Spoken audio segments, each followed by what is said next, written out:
all can start talking. All right, so we're live. Hello. Right? Hello, everyone.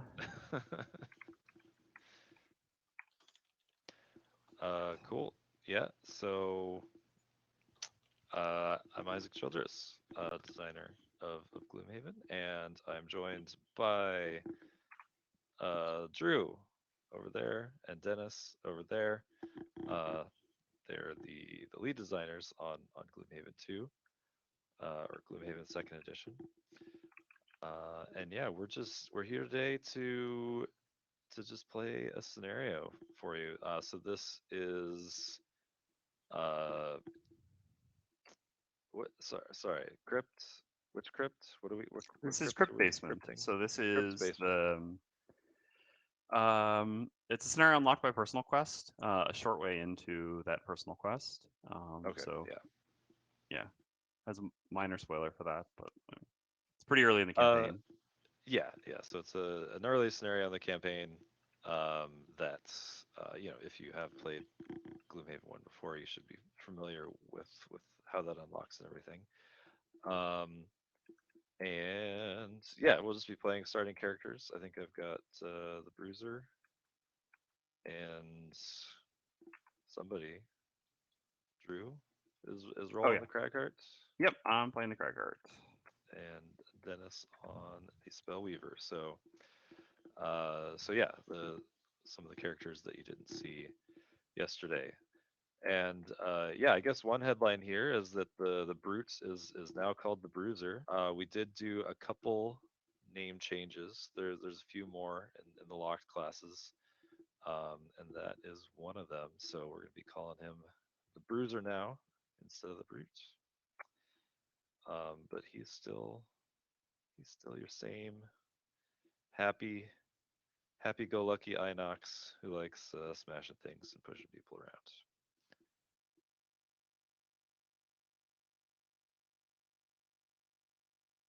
Just doing a little bit of setup right now. Yep. No, sorry about that. It's just. Oh no, it's all good. Same. Okay, ready to go. And the starting hexes, I assume, are over here somewhere. Yeah, sorry. So again, this was a scenario that was changed towards the end, so we never actually re-implemented the automated version of it. It was just tested by instruction a couple times. So yeah, these 4 hexes are the starting hexes.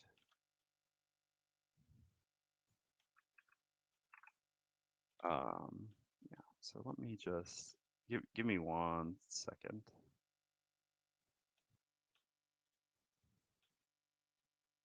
No problem. I'll just I'll continue to vamp a bit.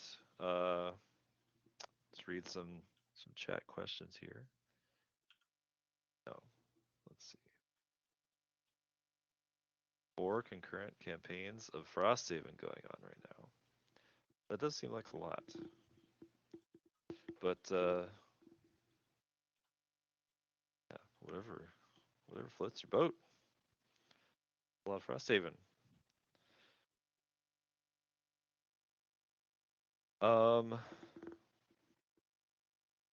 Let's see. Somebody asking about the biggest difference or addition to the second edition. I don't. Everything was changed so much. I mean, I think the the biggest thing that people will notice will be the just the rebalancing of the characters. I think that's going to have like the biggest impact on the game. Though of course, like this campaign was also like fully rewritten and lots of scenario changes. So there's lots of things like that that are going to have a big impact on the game. Yeah, I mean the campaign structure was also dramatically changed, right? So the first scenario is no longer the first scenario, which means I guess technically in Gloomhaven Second Edition, the old first scenario would now be a spoiler title.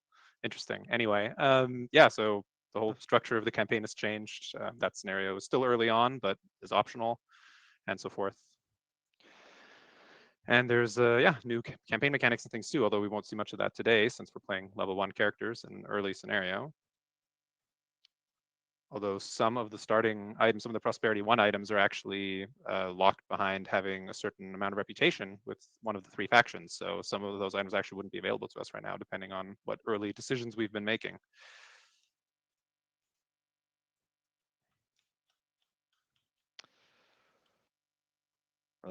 Yes, and as Rage Badger has noted, that the Bruiser is now has a much more daddy energy going on than the original artwork.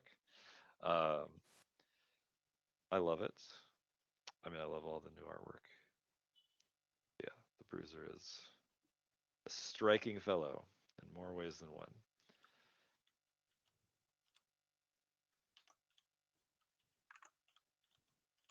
Okay, yeah, I'm back. Sorry, I was just trying to get help with getting some of the camera work stuff sorted out. Yeah, anyway, I'm ready to go. All right.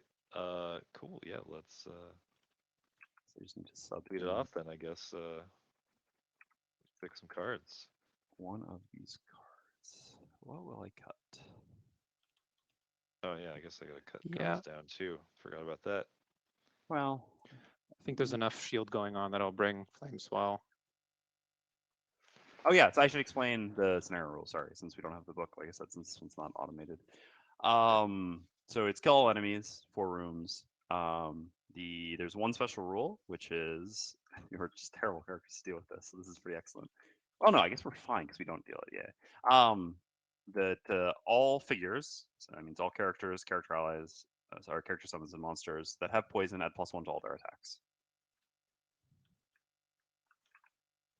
Ah, so if you are poisoned, you do more damage. If you're poisoned, you do more damage. So how quickly can I get poisoned and then never get attacked again?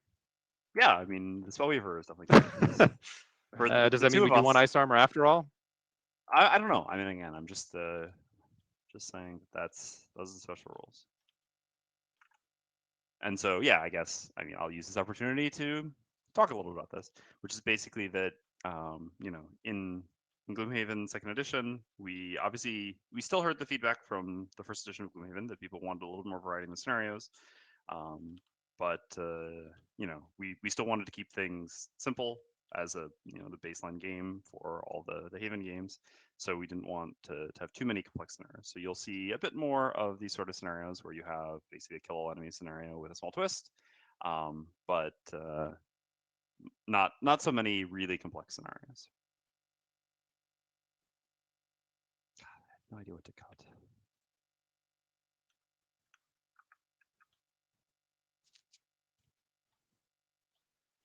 I will cut this. Yeah, I mean, if we want to be poisoned, no one needs healing. Well, As and you also, tell- I guess there's a bit of running meme that I just never heal Dennis when I'm in a party with him. So How quickly are you guys running up? Because I prefer to start slightly further up if I won't actually be in the front for very long. You assume I'm thinking about that yet. I'm still trying to pick my cards. I'm a Cragheart, so No, I wasn't asking you. Yeah, no.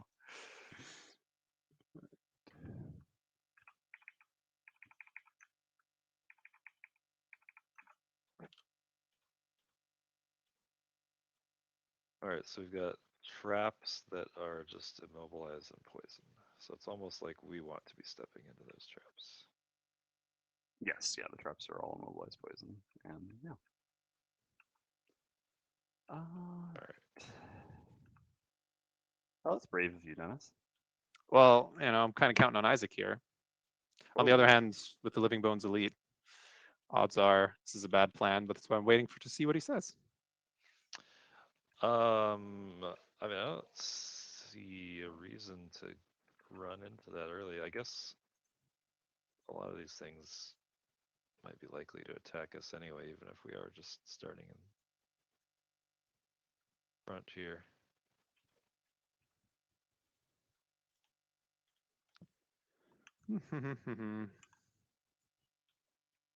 Just But gonna you go want me hide. to like tank or something? Is that what you're saying?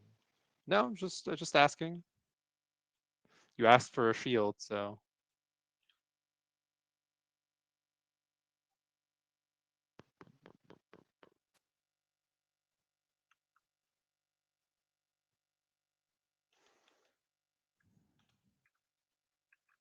Yeah, I mean, I'll probably just be going later in the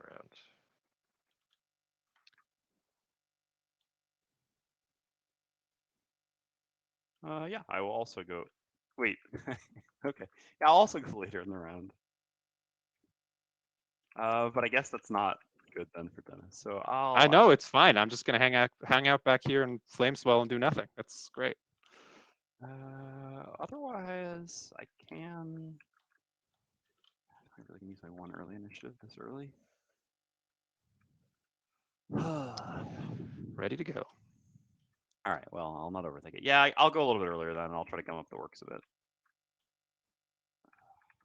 I won't be able to go fast after this, for the record. This is the one time. You only get one. Okay, everyone's ready. I'll do the button. So, Giant Viper's not moving. Yes. Ooh, Oh, do we want to do battle goals? I was gonna Uh, skip them, but we can. Yeah. Yeah. Battle goals.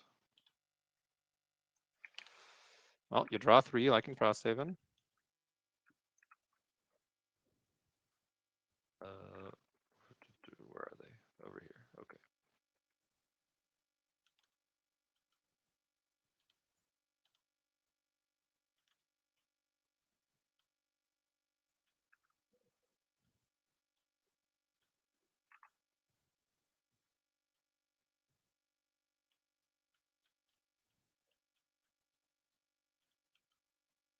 Well, that All should right, make off it we go. more interesting. So who is gonna get hit? Vipers are going quick and gonna go. Oh, not moving. Interesting. And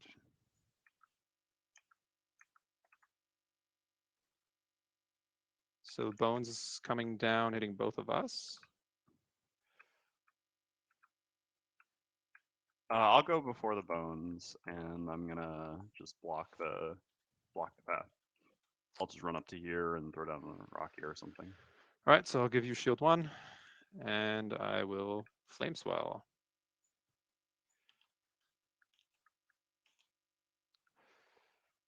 So flame swell on your next 4 single target ranged attack abilities, add +2 to the attack. Also makes fire.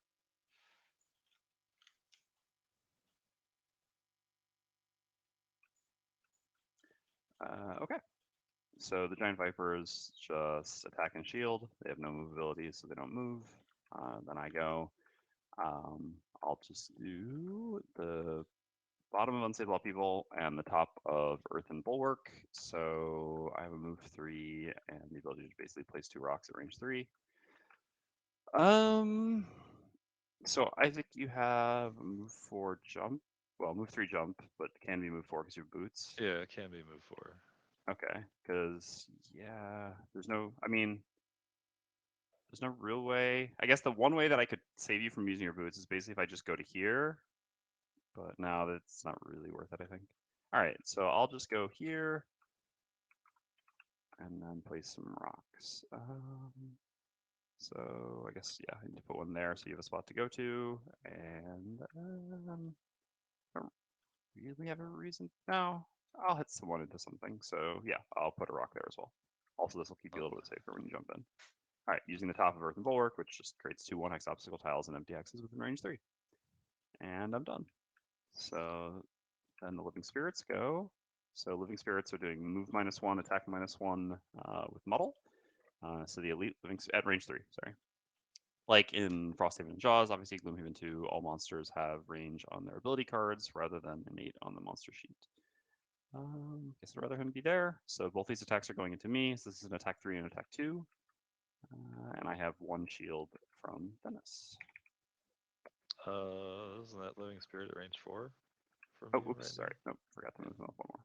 I was increasing his attack value and range at the same time. Oh, bit of a lag spike for me.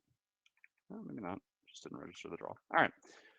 Yeah, so that's an attack 3 and an attack 3. And I have, again, 1 shield, so I take 4, and I am muddled.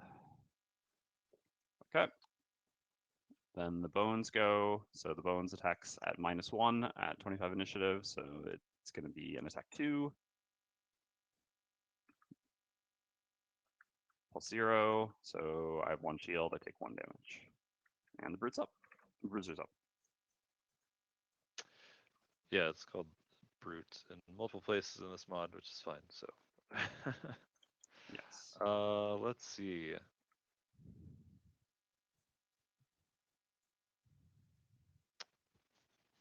Yeah, I was planning on. I should probably still just generate the wind, right?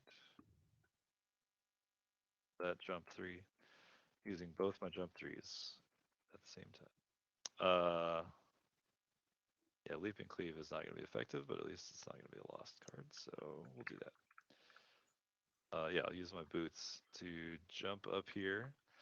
Right, so this is something that you couldn't do in the previous version because these abilities were on the same card, and now they're on different cards. And I was hoping to use it more effectively, but there's not two targets next to each other. You have a preference on who I attack here? I kind of feel like killing this elite viper, or at least doing damage to this elite viper, but So next time I plan on knocking the living bones probably into that. Well, actually, I don't know if I should get rid of that obstacle next to you. I kind of want to because I'm a cracker. I don't want to knock things around. No, I guess I yeah. don't really have a preference. Up to you. I guess yeah. The Viper has one. They both have one shield this round, so it's really up to you. Oh, the vipers do have one shield this round. Well, that's annoying. I guess I'll just attack the bones then. I need to get my interface up. There we go. Cool. I did 1 damage to him.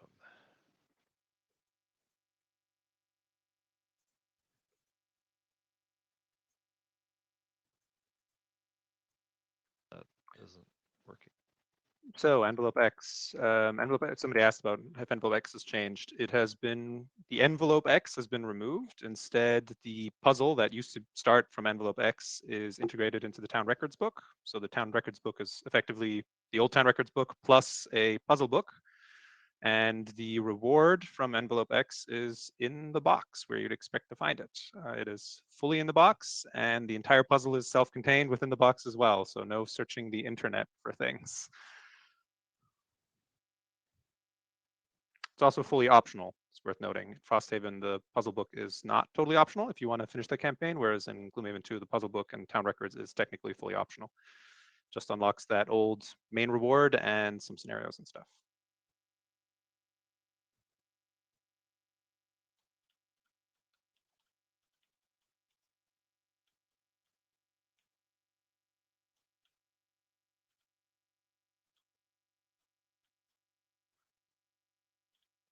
This model is actually really frustrating because I can do a huge attack this turn, but I already know what's going to happen. I mean, I have something prepared for this exact moment.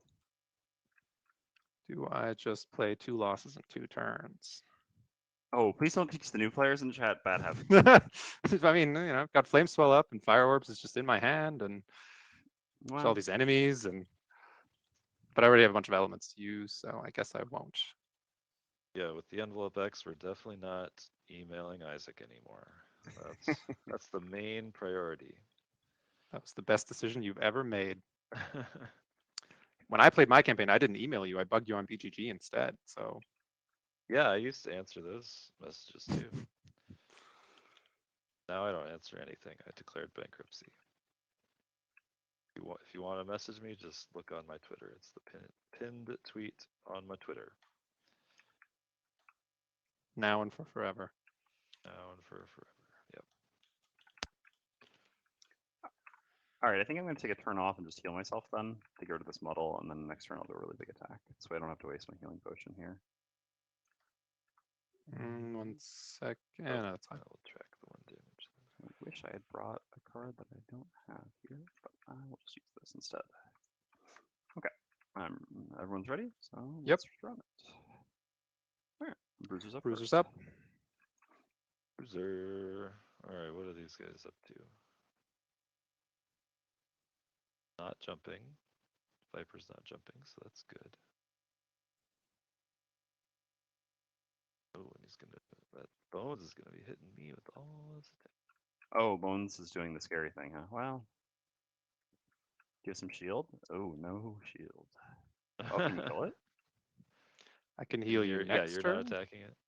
Yeah. I'm not attacking anything, but I guess. Oh, and yeah, Dennis is going before it as well. So the two of you should be able to kill it, right? Yeah, we'll be fine. Yeah, I might be able to kill it on my own if that's not a problem for Dennis. I'll hit the Viper if that is dead, or All right. can I take its I spot? will. No, I cannot take Yeah, its I'll spot. use because I can only hit one thing with skewer anyway. So might as well be the bones. So I'm gonna start with. Let's start with that. So I'll use skewer, consume the wind. Gonna attack for pierce 1. Ah, the old -1. So he takes 3 damage. Let's hope for the +1 on my second attack to pierce 1. There we are. All right, I took him out. Nice job. Okay, so then it's me. So I will just heal myself for 4. So I'll waste 1 healing here. How much incoming damage this turn? I think spirits doing a reasonable amount. Yeah, it's definitely worth it. Okay, so I'll use the top of Rumbling Advance, the old classic, which is heal for range 2, Great Earth. So I'll do that on myself, putting myself to 9. And then I'll activate the bottom of Opposing Strike, which is a shame because obviously I wanted to live the Opposing Strike dream once in this scenario, but I felt this was necessary here. So at the end of this and your next 4 turns, perform Heal 2, Range 2. So I'll kick that on, which is a loss. Buttons are a little bit bugged out, probably because of some stuff I deleted. And just heal for 1 this turn. And then the Vipers go. So there's just the Elite Viper attacking the Bruiser. So attacks at +1. So this is an attack 3 poison on the Bruiser. Cool. -1, Cool, so cool. 2. Questions about Cragheart. Uh, Well, as you said, Cragheart was one of the most popular classes in Gloomhaven 1. I personally think it was probably the best designed class in Gloomhaven 1. And so that's definitely not a class that got a major overhaul or anything. Instead, it got the changes it needed. Some of the really too strong stuff, certain level 4 card, needed a bit of a nerf, and some other things needed a bit of a buff up. I mean, I guess to summarize it, the melee stuff works a little better than it did before. There's a bit more support for doing melee things, but of course, you're still primarily a ranged character if you want to be. And the obstacle theme is, built on even more than before, really. okay, Dennis, you're up. Yep, I'm gonna move up and use with the bottom of Gym Frost Strike. Leader Justinian wants to know how many scenarios in total Drew has played over the course of his life. Oh, someone asked how many scenarios I played over the course of my life. Sorry, yeah, I'm trying to deal with like the. I think I back of the envelope this once like 3 years ago, and it was 500. Where are we at now? Oh yeah, these days I lost track so long ago. Yeah, as Dennis said, at some point ago it was 500. Nowadays it's I don't know. It's impossible for me to guess, honestly. Probably less than 1,000, but certainly between 500 and 1,000 on the upper end. Okay, so making an advantage attack with the bottom of Frost Strike. Spend fire to gain advantage on all my attacks this round. Then I'd use Arcane Bolt using Ice, so that's an attack 4 with the bottom of Frost Strike from Flame Swell, so that's an attack 6 with advantage. Draw the second modifier, and the Viper's dead. Beautiful. Nice. I mean, aren't the Vipers our friends? They poison us. Well, they gift us Zorn's blessings. Careful. No one will understand the reference, so it's fine. But Dennis is out here trying to drop spoilers on everyone. All right, so there are no living bones left. There's just living spirits. We're gonna remake ice. And attack at range 2, both on the Bruiser. So this is Shouldn't one of these Vipers have moved, or I guess the elite one moved up into this trap? Oh, Yes. so the giant Vipers went. Oh yeah, after that's correct. So let's see. This one was here. That one was there and attacked me. So there was just that spot, bones yes. was already dead. Yep.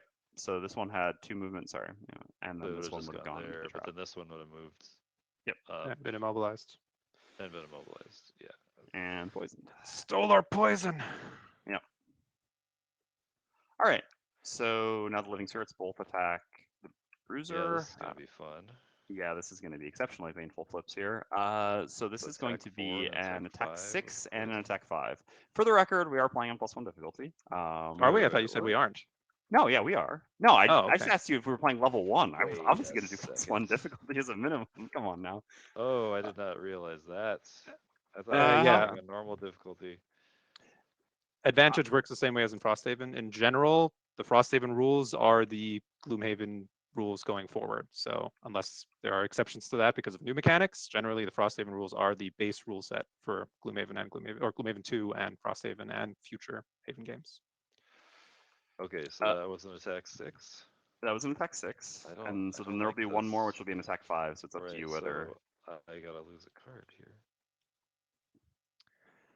Well, you don't have an iron helmet, so you could consider waiting for the next one, because otherwise, if you get a crit on the next one, obviously it'd be really sad, but your call. Bad either way. But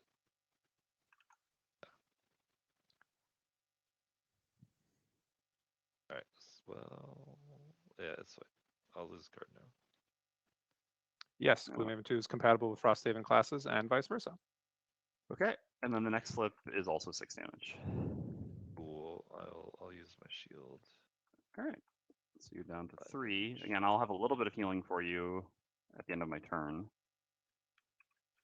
Also, if it makes you feel any better, you have +1 on all your attacks now.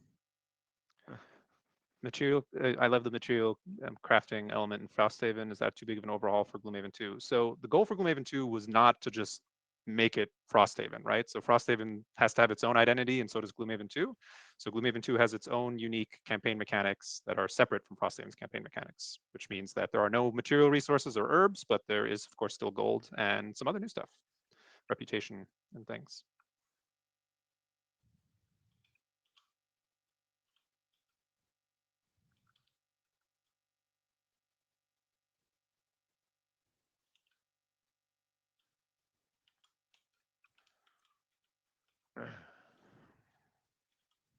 See, Isaac, I could heal you, but it sounds like, you want to be poisoned forever, right? Oh. I mean, well, let's see. If I'm I going to could heal get him this to round that no matter elite what. spirit, I could kill it. But it's actually, these guys are probably gonna go before me anyway.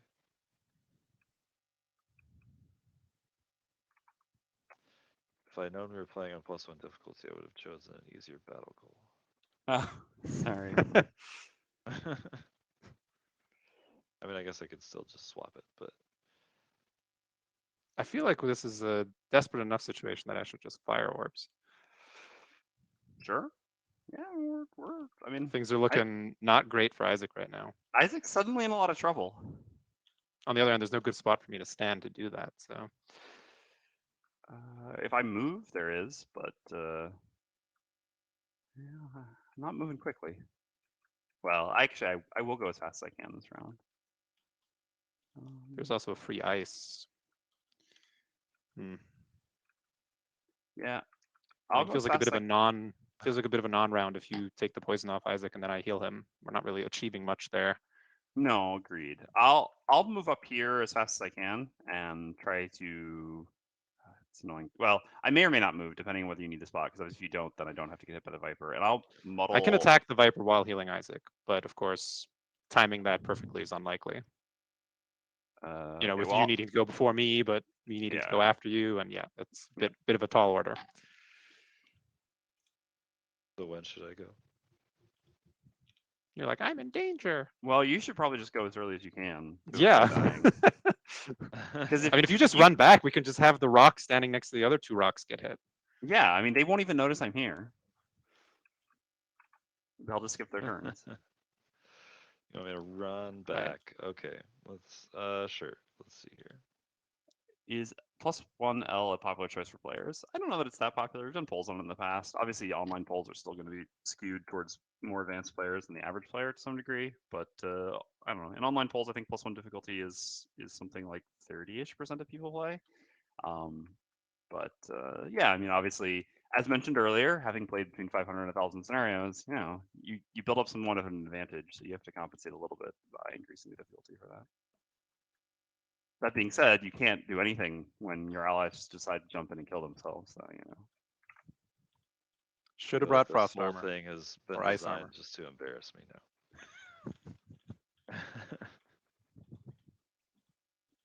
Are monster levels 6 and 7 harder like in Frosthaven? Yes, they are.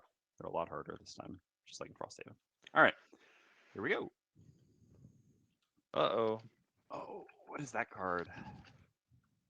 Okay, that's not that bad. Well, first Viper is not moving, so Yeah, so there's just that one hitting Isaac. Although I guess Isaac's getting boxed in unless he had to jump this turn. Oh no, Uh-oh. yeah. Well, So to address the question about difficulty, in general, one of the goals was to dramatically smooth out the campaign difficulty. Gloomhaven 1 had kind of a notoriously inverted difficulty curve where a lot of players really got smacked in the face in the first scenario, and by the end of the campaign, you're playing on Woohoo. +3 or 2, and it's unlosable. So that's been addressed. The early campaign's easier, the late campaign is harder, level 6 and 7 enemies are harder, and there's an additional optional difficulty mechanic you can also use to make it even harder. So there's So something that's for no everyone in terms of damage. difficulty. No damage. That's wonderful. Yeah, no damage. You're I am fine. boxed in though. You are boxed in. And the spirits, yeah, they're attacking. Okay. I can't do anything about the spirits. Actually, wait. I think I might. Maybe I can. Oh, No, I can't. I'm next. Never mind. I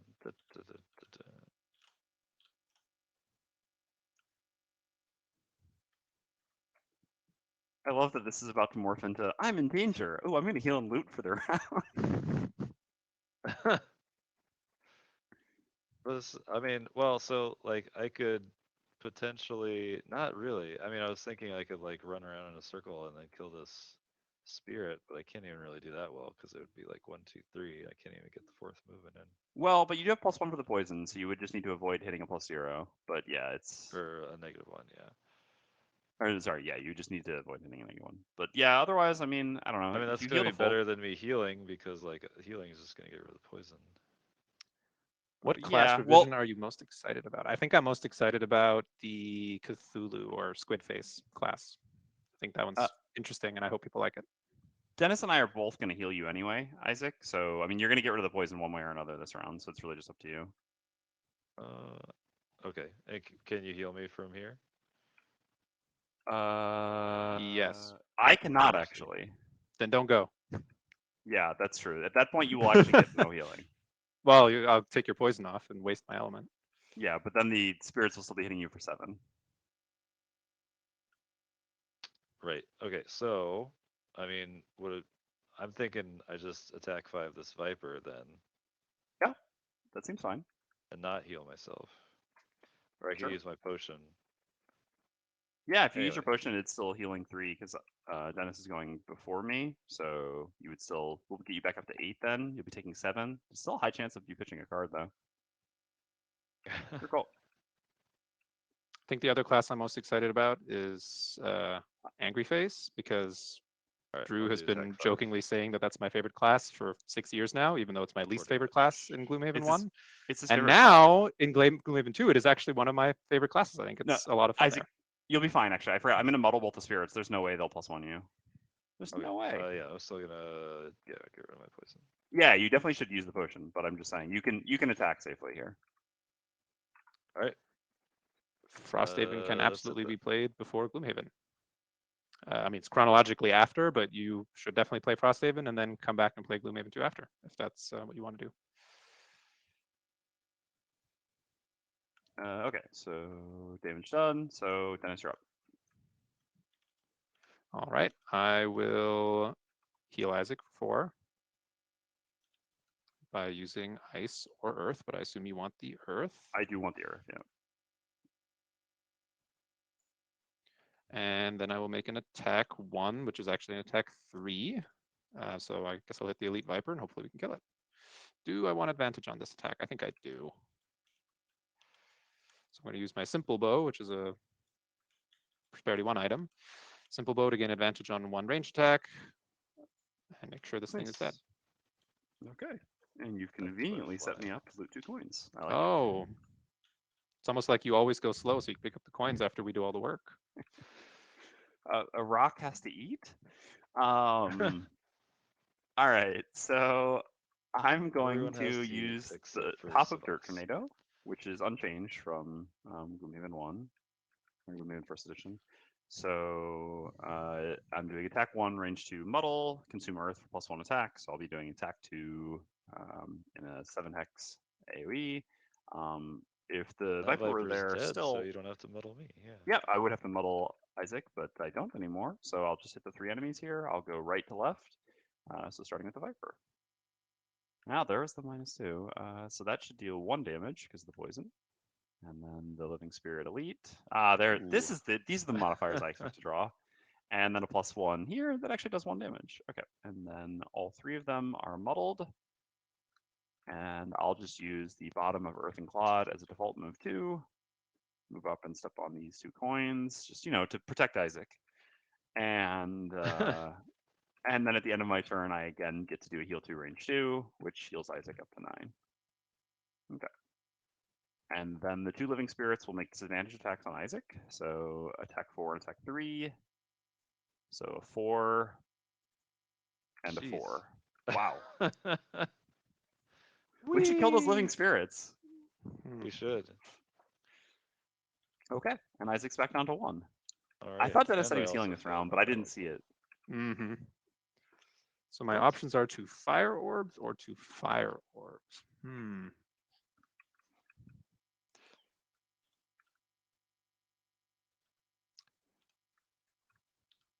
Yeah, if you can. Well, I can't do it in any sort of reasonable time, so I'm most likely just making a little default attack, which is boosted by Flame Swell. all right, I could just go like super late and have Drew take all the hits. I mean, that's fine. I don't mind taking some hits. I'm going as early as I can, which, yeah, again, right hurt things. And Yeah, well, I can go will. early and just heal myself, but then I can't really do much else. I think if you enjoyed Lightning in the first edition, you will very much still enjoy Lightning in the second edition, so no worries there. And I'll definitely kill the normal living spirit. Like I can 100% kill that one, and I'll do a bit of damage to the Viper probably, and probably nothing to the living spirit, the elite. All right, here we go. Yeah, I mean, I could kill the elite, but okay, so. Oh no. +1 was a bad choice.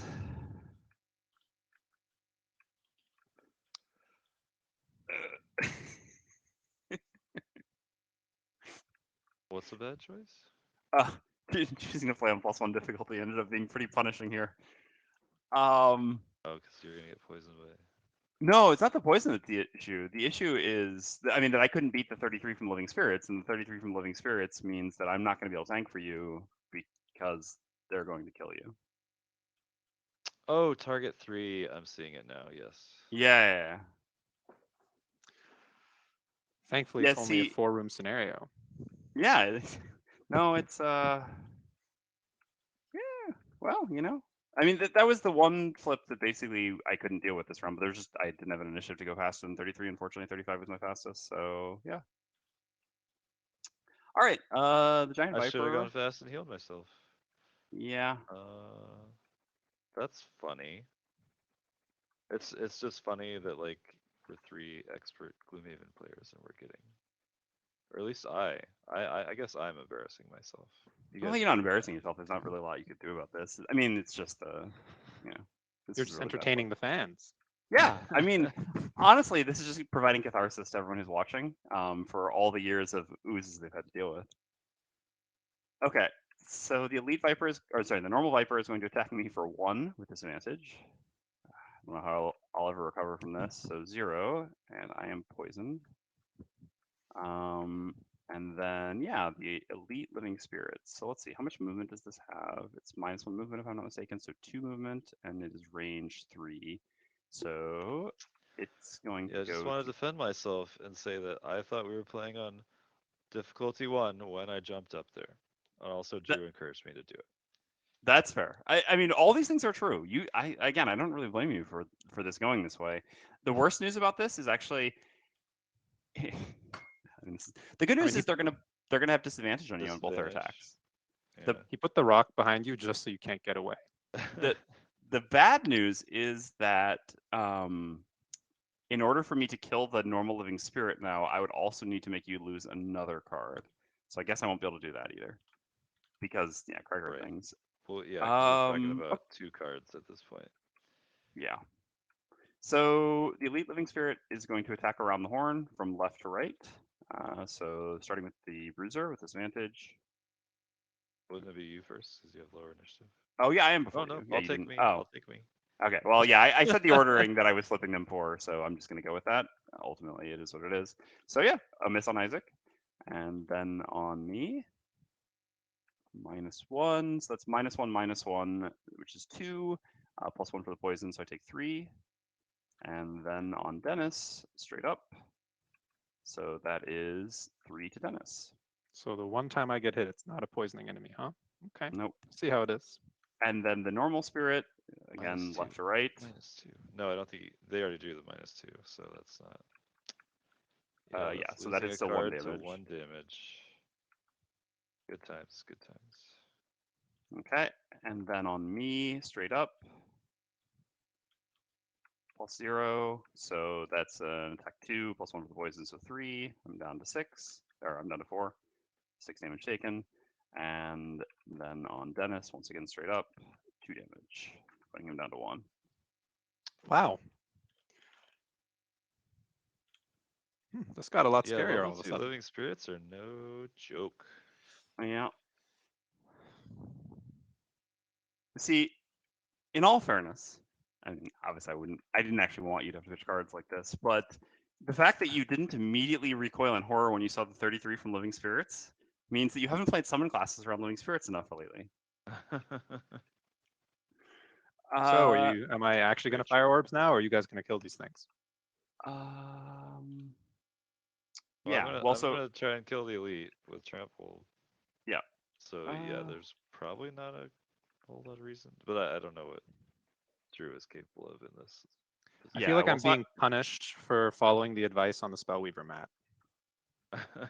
See, the Spellweaver mat very clearly states, as a starting point, you should only use 1 loss per rest. I mean, it's an important thing to remember. I mean, anyway. Okay, so how important is the 1 splash damage on the elite to you, Isaac? I guess it hedges against the -1, basically.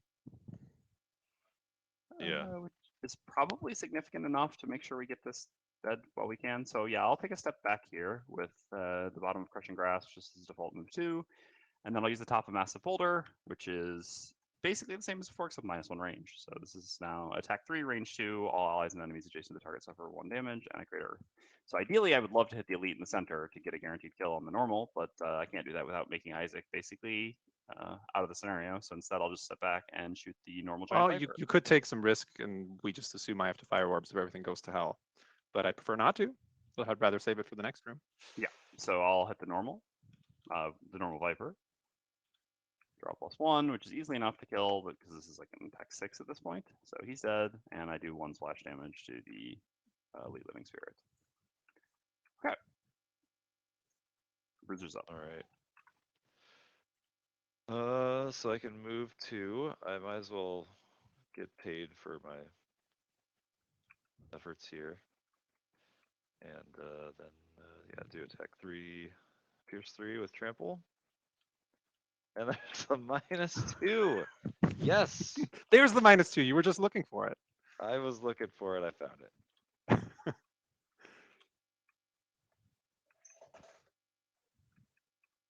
One splash sorry. damage was not enough. I forgot. At the end of my turn, I had the heal 2, range 2, which I obviously used on Isaac. Oh, okay. Okay. Spellweaver's up.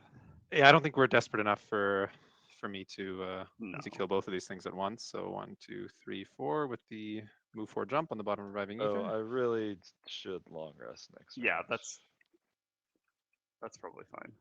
Well, are you gonna deal with the last spirit? No, I mean, Drew? no. Well, like, yeah, I can, but never at an initiative before the living spirits will go. Again, I'm a cracker. So, I mean, you're gonna need short rest probably on the Spellweaver. Gonna make me short rest at 1 health. I see how it is. With my bow Yeah. tap. Oh, without the perk too. Oh no. Yeah, without the perk. It's rude. Oh god. Oh, that's true. Actually, I can't even afford to short rest. Oops. I mean, there's nothing else. Oh no, yeah, Isaac went after me. Yeah, so I couldn't do. So we're just gonna do the old roll the d8 and see if I'm dead. No. Well, yeah, I mean, I could just not stand next to the enemies and not kill something this turn. well, no, you definitely need to kill something. I mean, maybe it is worth it just to fire orbs then. If I go Fire orbs here, doesn't guarantee we kill. could just have Isaac get hit instead of me. Well, Isaac will. Yeah, because he's at 3, and the thing. Yeah. I mean, anyway, I think you going there is fine, and just try to kill the elite, and I'll. I mean, I'll probably, oh my god. We asked for that. So I drew -1 and therefore did not kill the elite.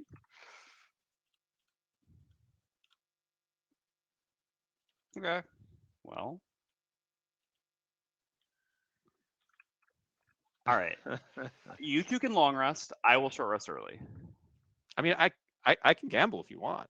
No. That is not worth it. I'll take really, it would make way more sense for Isaac to short rest than for me to short rest. Well, Isaac needs the items and health pretty badly, and Isaac's down to effectively an 8-card class since he's had to pitch 2 cards. So no, I've just been told that we are totally safe, Isaac. So let's hang out.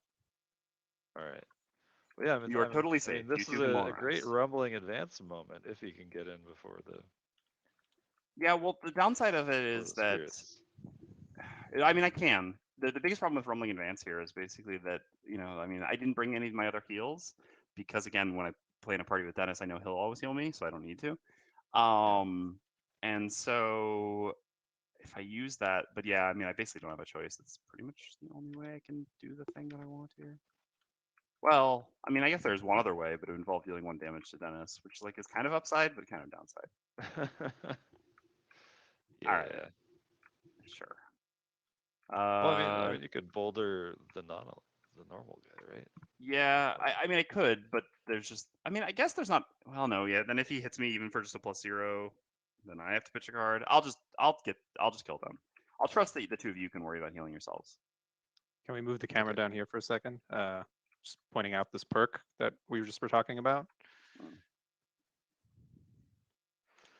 So yeah, this perk didn't exist in Gloomhaven 1, but it prevents you from killing yourself with short resting with 1 health and having reviving ether in your discard pile.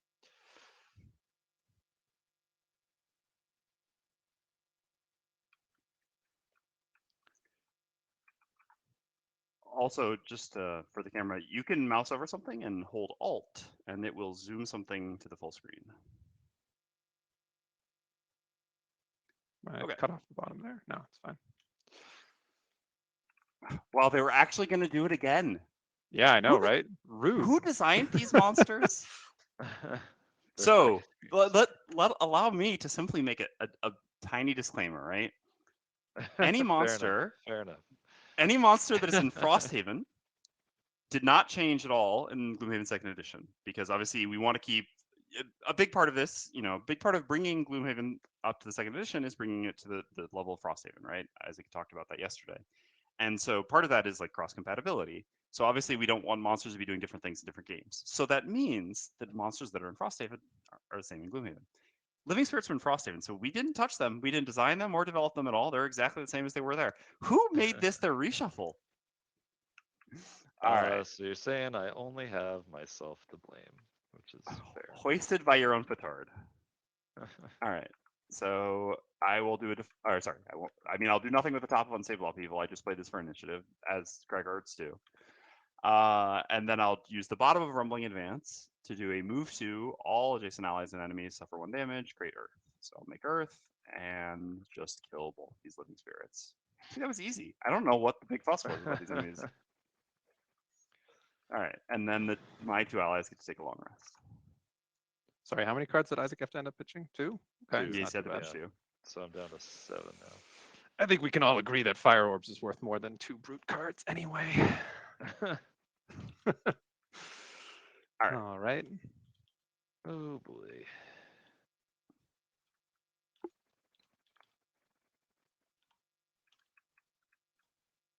You're saying there are other rooms. More than this one room. Oh, and then at the end of my turn, sorry, I have 1 more heal 2 range 2, which I guess I will use on the Bruiser, putting you up to 7. Oh, okay. Ugh, time for my least favorite part of the whole game, picking what card to lose on long rest.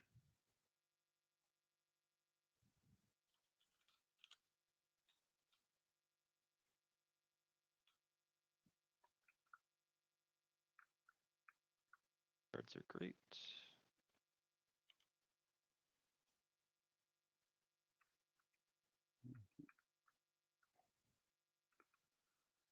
God, this is so painful. No.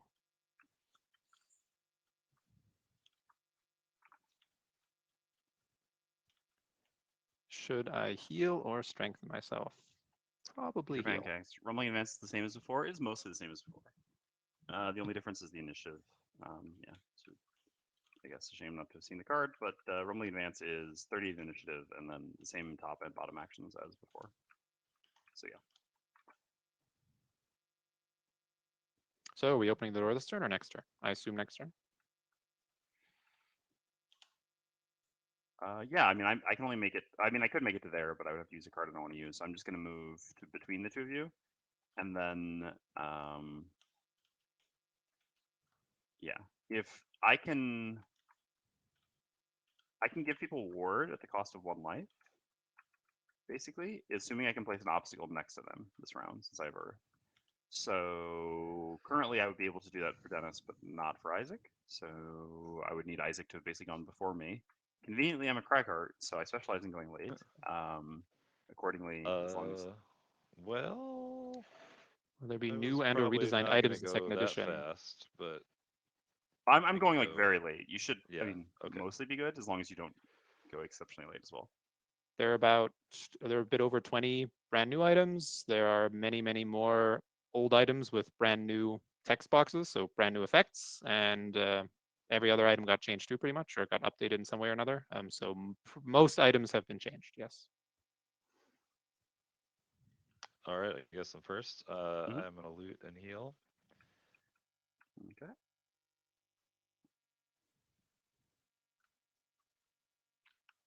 I will move 3, jump to generate some.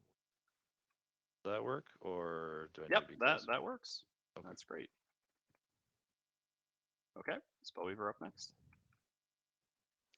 All right. Do you want me to remove your poison, or are you just going to be killing everything from a distance? Yeah, I mean, I'd kind of Okay. like to keep the poison if possible All at right. this I'll point. heal I mean, myself now that we've then. got Isaac back up. Yep. I'll heal myself. Okay. And ready for the next room. All right. So then Oh, I but there's go. a juicy skewer target in the next room. I have some bad news for you, but you'll find out when we get there. Okay, so I'm gonna use the bottom of Dirt Tornado as a move 3, going next to the Spellweaver, and then I'll use the top of Earth and Bulwark. This time, actually, consuming the Earth. So I'll create 2 1-hex obstacles and empty hexes within range 3, and then because I consumed Earth, all allies adjacent to at least one created tile suffer 1 damage and gain ward. So you'll both take 1 damage. I'll place a rock here. So yeah, and then you both get ward. And so ward is a condition that's in Frosthaven, but not in Gloomhaven 1. And so ward is the next time someone suffers damage while they have it, it halves the damage, and then the ward goes away. And yeah, we brought ward in sort of almost to push towards it having being an evergreen condition, just because a big part of Gloomhaven 1 is that there are a lot of support or support adjacent classes, and it's hard to design a variety of different support abilities, especially when you're trying to avoid doing too much crowd control and too much card recovery. So having some more positive conditions is really helpful for that, which is why we're really happy to have Ward in this game. Okay, and then Are at there the any end new of my monsters? Funny that you ask that. oh yeah, well just wait a second. Interesting question. Okay, and then at the end of my turn, I get my last charge of healing, so I'll heal Isaac for 2 more, putting him up to a full 10 with Ward. Nice. All right. And yeah, I'll be hiding behind you in this room. So. Okay.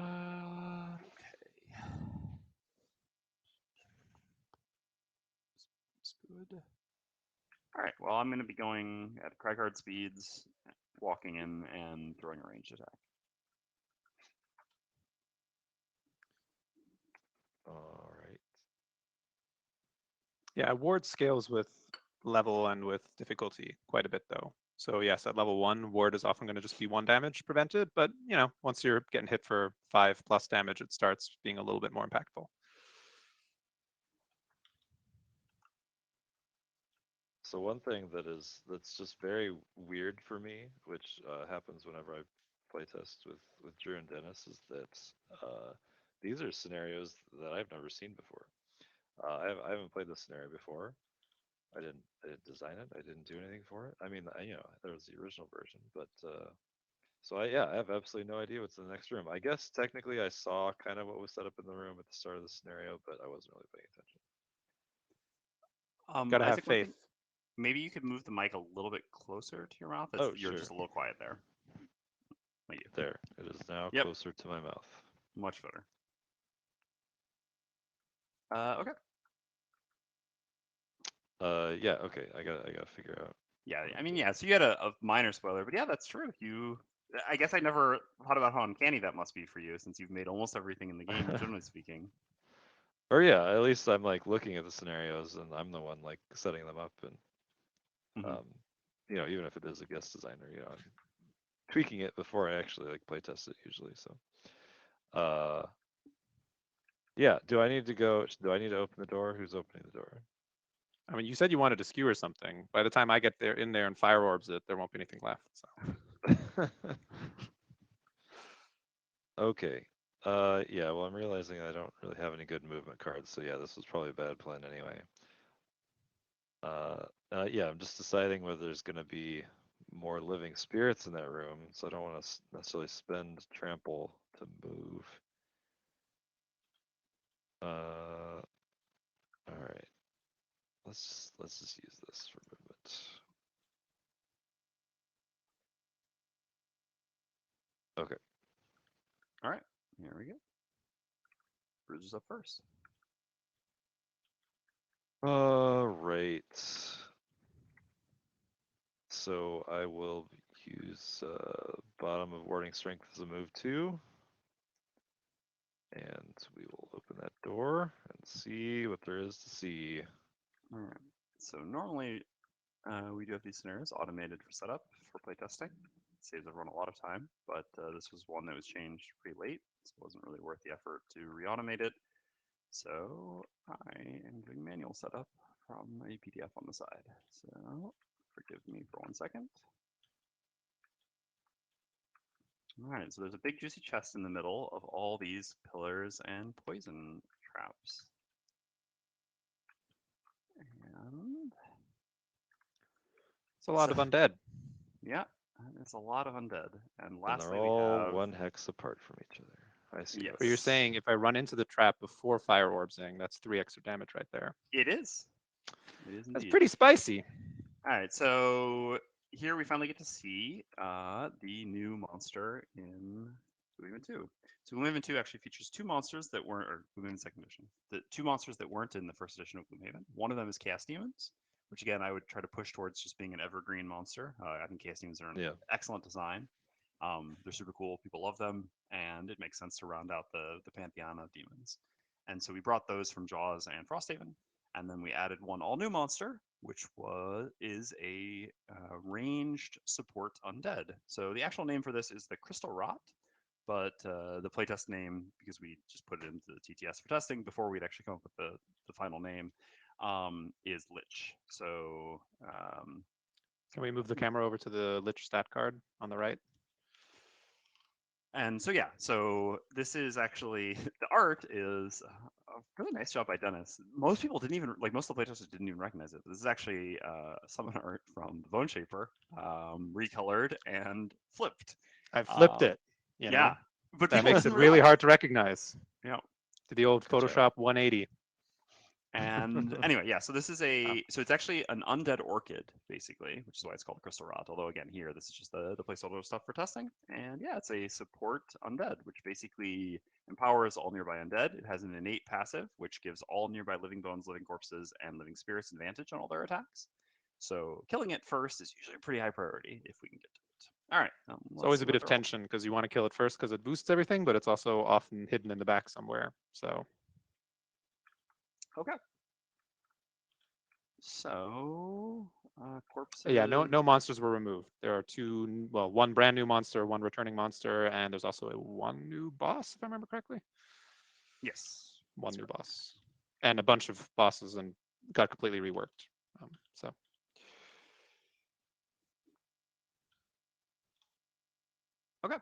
Okay, yeah. So I gotta finish my move here. Yeah. So the corpses have only one movement, so you probably don't want to end there.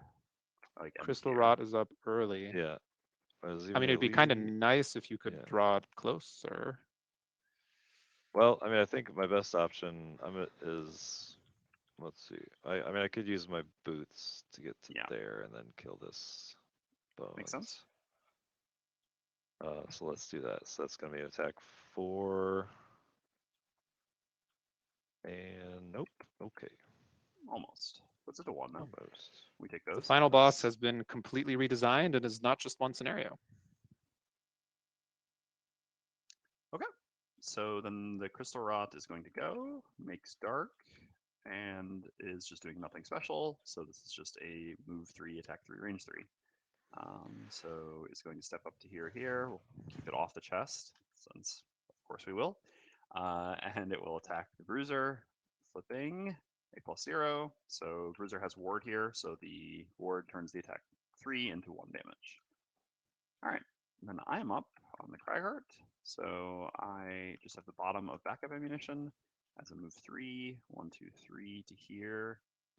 How much movement do you have? Oh, you played a very small amount of movement, huh? Instead of doing a move 4 jump when you're trying to fire orbs. Because, yeah, well. No, I didn't have the car. I didn't want to risk the reviving ether thing, so I decided not to bother since wind was up, and I assumed there wouldn't be a skewer target. But dark's up now, so. Okay. Oh, I see.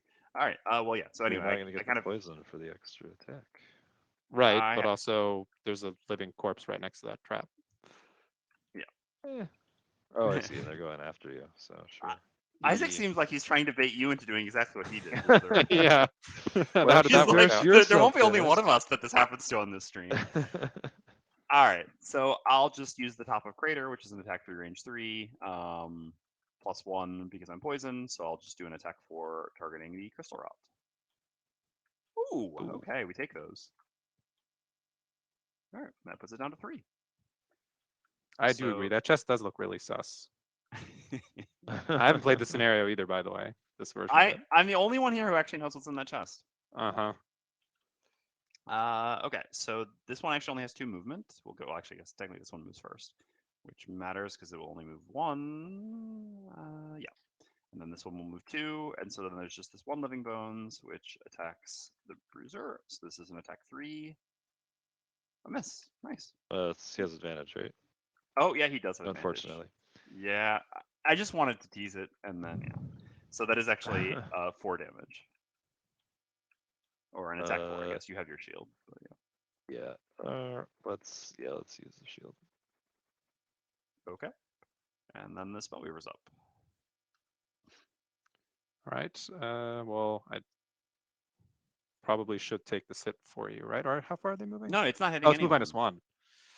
It's move -1. No, the corpse is move +0. It would go here. The corpse is a 7-1. You're looking at the bones.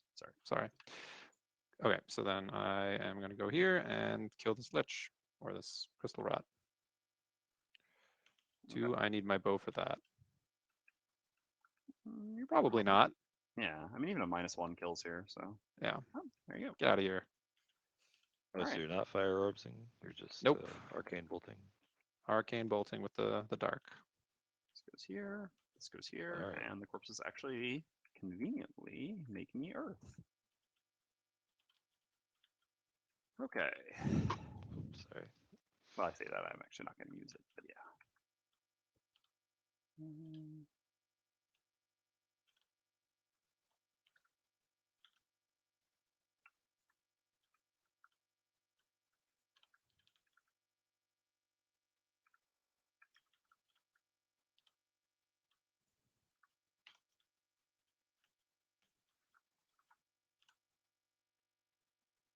Okay.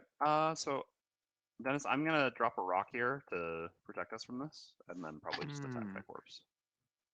Okay, that's going to make it hard for me to poison myself, but that is a very reasonable thing to do. Oh, but you may it'll also deal damage to everyone adjacent, and you've got your ward. So if you want to keep the ward, you may not want to. I mean, I don't know how much you actually care about the ward, but I think I'm just going to run into the room. Oh, okay. okay. The Oh, you also plan- used your last charge of flame swell there, by the way. So yeah, that was Yep, huge yep, overkill on that's- the. Oh, right, I forgot that I Restore still up. have charge left. That's fine. Still think it was was thinking worth about getting it going away quickly. late and letting those bones block this corpse from attacking, but Yeah, Isaac, blocking the corpse does make sense. Alternatively, Isaac, if you move out of the way before I go, I'm going like mediocre fast for Greigart. I can drop a rock where you were to block off that side completely. then I would just run back into the other room. Well, or you could even just run and fight this if you really wanted to. I mean, it's just a normal corpse. It just hits for 3. Your call either way. But basically, I'm going to stand still, and I'd like to drop a rock either to my right or left. I think I'd prefer just to stay where I am, go late, and ideally the bones will swarm me, and then I'll just be able to attack them, and the corpse won't get into position. Makes sense. Yeah, the bones also don't have the 74 anymore, so. Sorry, I shouldn't speak like this on stream. The bones don't have their single target attack all ability card anymore. It was a gift to you that I didn't put living bones in Frosthaven.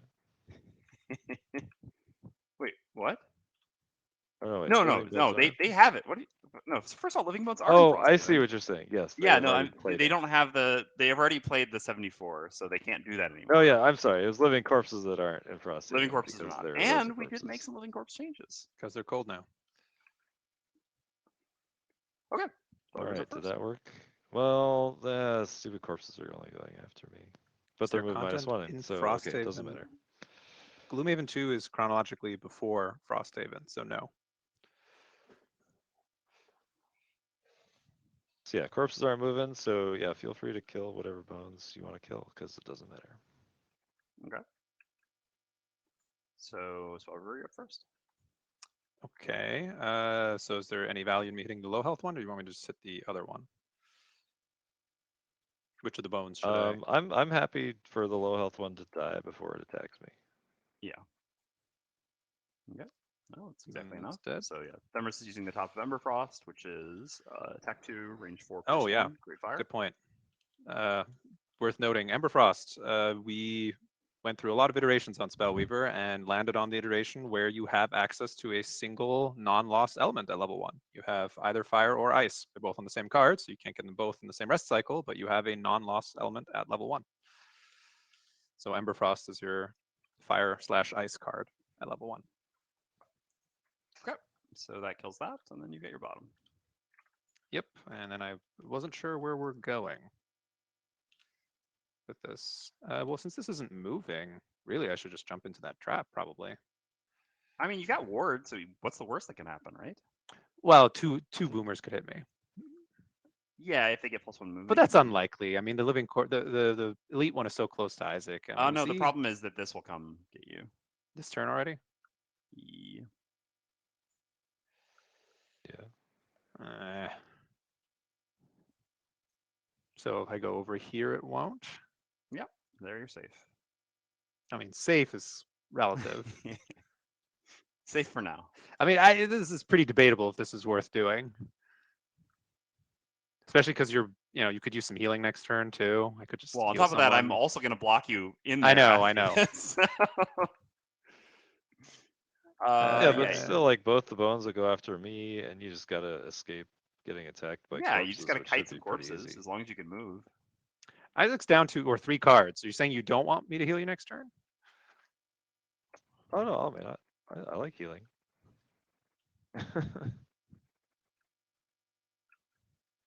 Okay. Considering if I should jump down there. No, I can't go fast enough to make it worth the next round, I don't think. So I will stay here. All right, so then I will Use the bottom of Crushing Grasp, which is create 1 1-hex obstacle tile and adjacent empty hex. All allies and enemies adjacent to the created tile suffer 1 damage. And then I do a loot 1 and create Earth. So I'm going to make a rock right here.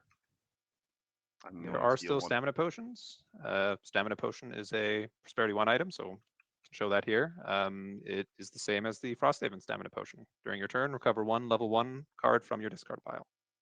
And it's unrecoverable. And the cost is the same as it was in Gloomhaven First Edition, which is 10 gold. All right, so I did 1 damage to the corpse and 1 damage to the Spellweaver, removing the ward that I'd given. And then I will use the top of Massive Boulder, creating Earth, to do an attack 3, range 2, doing 1 splash damage, but all spread out. So this will just be an attack 3 on this normal living corpse over here.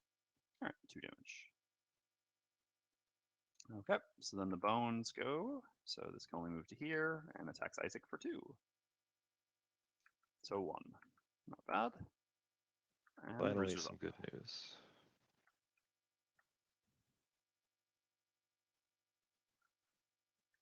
And the other one is going to move up. Oh, sorry. As well. Oh, yeah, I forgot that one was over there. My bad. Okay. Oh, there it is. And there's a 4.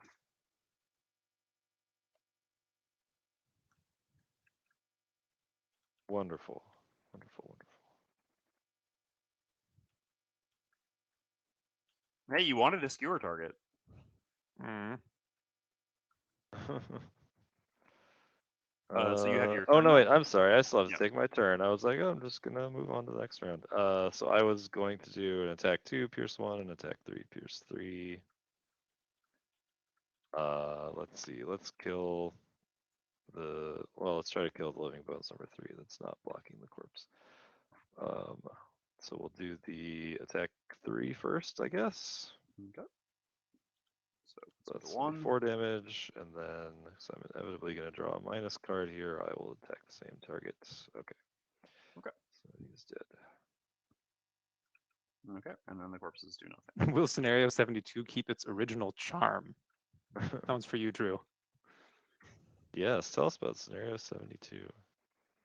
Yeah, I mean, scenario 72 will keep its charm. All right, it depends, what people mean about that. So I could talk about design principles all day and night, but when we were actually working on this project, this is sort of a question that we had to answer, right? And we even talked between the two of us and with Isaac about it, about like, is there some merit to the way that scenario 72 was before? Is having this sort of scenario in the game good for the game or positive?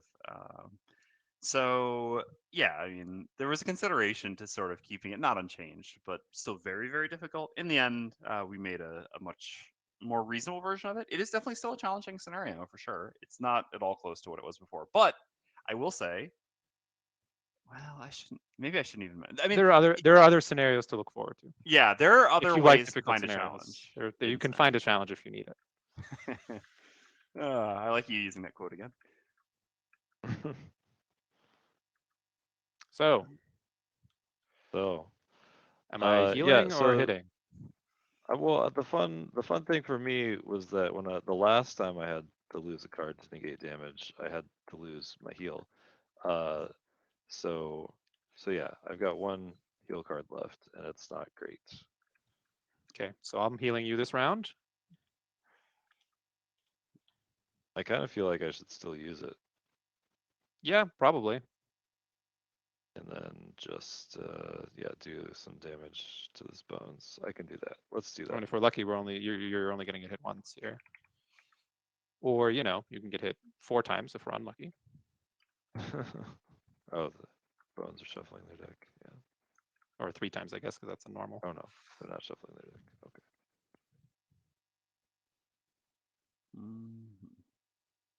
All right, we'll do that then. Well, yeah, sorry. No, it's just. Oh, actually, had they already flipped the 25? They have. Are you using the earth? Well, it's yes, that's what I was gonna say. Basically, Isaac, if you could have a really good turn here, I could heal you this turn instead of you having to heal yourself. But the counter to that is that I can't. There's one of the 4 initiatives from the Living Bones that I wouldn't be able to beat if I did that, which might make it not worth it. I mean, I can also kill the bones and heal. Yeah, so I mean, I can like the best thing I can do for top, right, is like I mean, it's I just realized I probably shouldn't be using the name of cards, but whatever, right? Is skewer without the air. Um, To be fair, we call every targeter that has exactly that shape skewer. So That's true. so it's a generic term. It's the generic skewer. it's a generic term. Yeah, I mean that's up to you then. I guess it Well, probably. if I So, kill I the mean, I could bones, potentially kill the bones myself. I'm happy to hit the bones reasonably quickly, medium quick, but is that not just going to make the elite hit you in the face? Right. I assume he'll move. Oh, because you're thinking of. I see. Also, I mean, I don't, we'll Yeah, see. that's the other thing is I could just heal myself and run away, but I don't know. So it's almost better maybe not to kill the bones. So in I'll which play the case I card should and I probably can just use it if heal it's and do helpful. some damage to it. Yeah, you heal and do some That's- damage to it. Sounds good. That's In what that I'm case, gonna do. I'll just go for a heal as well this turn if we're not trying to kill it. Or otherwise. Actually, I guess a muddle is kind of close to heal. No, yeah, I think I'll do. Yeah, I've got some options. We'll see. But yeah, I'm not going super fast. I mean, basically the problem for me is that nothing I could do would ever, well, realistically, without playing a card I don't want to play this turn, beat the 20 from the bones. So, there it is. Hey, there it is. Hey, okay, well, so much for that. Oh wow, so none of you actually played around this. Okay. You mean played around it with my 3 cards that aren't fast? Yeah. Well, fair enough. All right. Well, goodbye, Isaac. Yeah, it's been fun. It's just another lost card. It's fine. Oh no, wait. Move +1. Oh yeah, that's bad too. All right. So the Living Bones will attack Isaac for 2. So this has to be a -2 or null. Oh. The old losing a card for 1 damage. Yeah, which has happened twice here. All right. See, so to answer the question that came up earlier about playing on +1 difficulty, for me here, like I knew that we had a 1 in 4 chance basically of having to pitch cards because we had 4 cards left in the Living Bones deck. Not that Isaac could have played differently; he went as fast as he could. But so this is an example of the sort of thing that, like, when you understand things like this, it makes the game a bit easier. So you want to try to compensate by making the game a little bit harder for yourself. Okay, so that happens. So then the Living Corpse goes to here. And it's going to immobilize. All right, so yeah, this card's actually changed a little bit, so I'll go ahead and read it. This is Rotting Embrace. This is the slightly updated version of the 21 initiative card from Living Corpses. So the first 2 abilities are the exact same. It's a move +1 and a muddle immobilize at range 1, and then it's if the Living Corpse dies this round, all figures adjacent to the hex it occupied suffer 1 damage and gain poison. It's very unlikely to die this round, so it's not really going to matter, but yeah.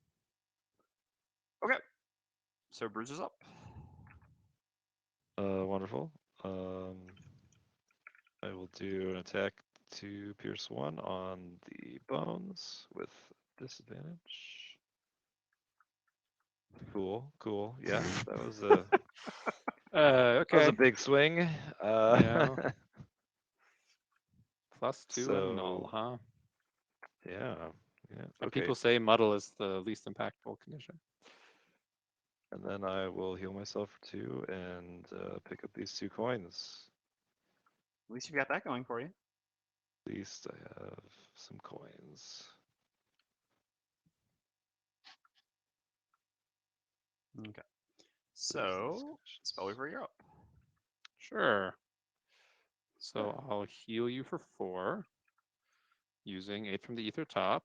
And then the question was, do I want to kill this bones? Is that high enough priority for me to lose a card? I mean, I've been very conservative so far with the cards.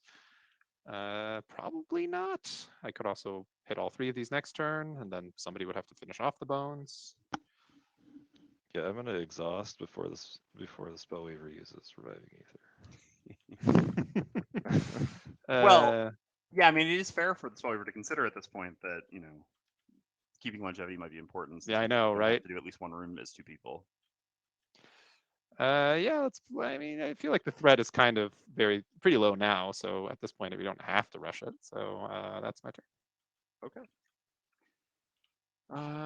So I will just throw out another dirt tornado. So I'll consume Earth and do an attack 2 on the 2 enemies on the right here. This is +1 because I have the poison. So bottom and then top. Oh wow, it's a thing So that can 1 happen. So damage that's each. 1 damage to each of them, and they're both muddled. And then I will toss the bruiser 1 more healing with the bottom of Earth and Cloud, or Earth and Bulwark. All right, and that's the round.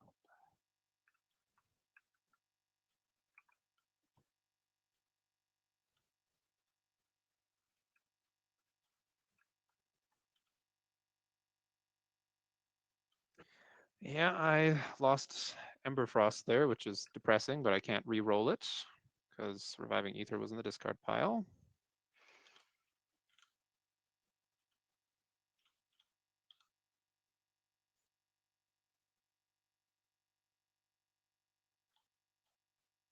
I think I'm just gonna heal again this turn. Isaac, are you able to jump this turn or no? I do not have that capability. Okay. Well, I mean, unless you want me to lose another card. No. That's all right. It was just to know whether. But I mean, I'm gonna pray to the Gloomhaven gods to get a +1 and kill this guy and then run away. How's To that kill been the working out living for you this bones. game? I mean, it's got to turn at some point, right? I Spoken got like a no true other Gloomhaven options addict. here. Yeah, Yeah, no, that makes sense. Okay. I think so. Do I heal? I probably am just gonna. Well, that is the question here because I only have 2 good tops, and I guess healing isn't urgent. So I will hit this turn and then heal next turn probably.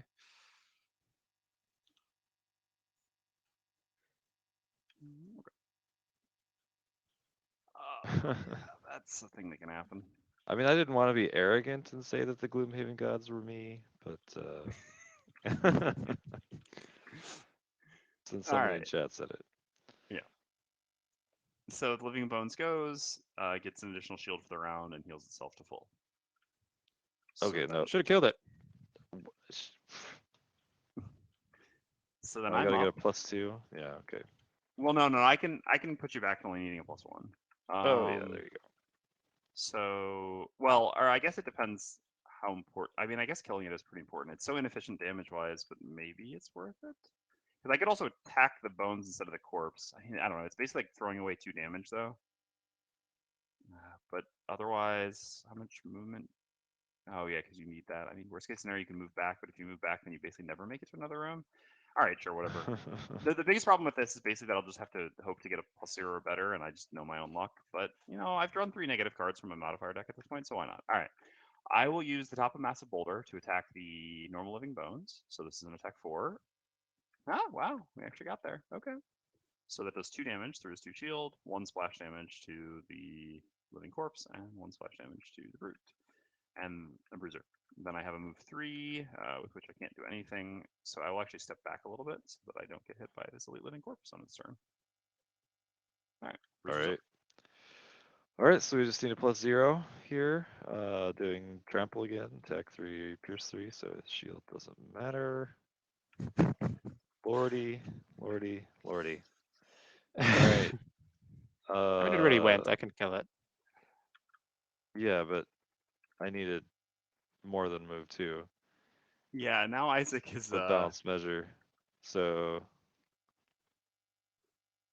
I mean, I might as well just stay here, right? I don't know. At this point. I mean, the good news is you'll get poisoned to hit some other things in the future with. All right. So the corpse goes. We'll make a disadvantaged attack 4 on the bruiser. This is the muddle. So Right. use 4. So 4 and poison. And the Spellweaver's up. Okay. I think that bones needs to go. The bones definitely needs to go. Oh, I made Earth as the well that you can eat if you'd like. I mean, I guess if it's not going to be used otherwise. Well, I could use it next turn for the healing. Okay, yeah, you can use it next. I mean, I might be able to use it. Well, Isaac's poisoned, but anyway. So the bones is dead. And do I move? I've just really want to go to one of these stupid poison traps, and I just am not getting around to it. Mm. But also now that things are looking a little dire, I don't think I can afford to get poisoned. So, Isaac, are you going to remove that poison from yourself before I heal you? Probably not. I mean, I was Do I going to even say I need could move healing up. at this point? Should I just like go on a rampage? I'm in favor of a rampage. All right, so that's my turn then. So you're not going to move at all? Well, there's not super much point because then I'm just getting closer to the Okay, makes corpse. sense.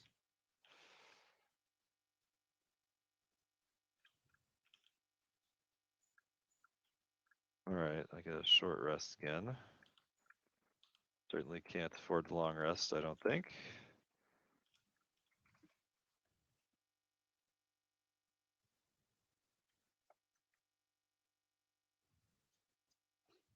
And that's my healing card. So yeah, well, I'm abandoning healing.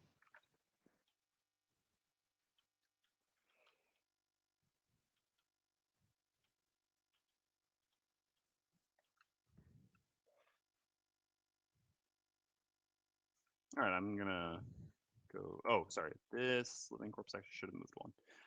Yeah, I'm gonna go Well, late. should it have? Because there's the bones here on its turn. Oh yeah, right? the corpses were before the bones, or was Yeah. sorry, it was before Thermos killed the bones. Yeah, you're right. You're right. Yeah, I'm gonna go late. Actually, not late. I'm gonna try to go after the corpses, but actually, pretty unlikely to go after them. Failing at initiative on both sides. All right, let's let's do that. Okay. Bruiser's up first. -1. All right.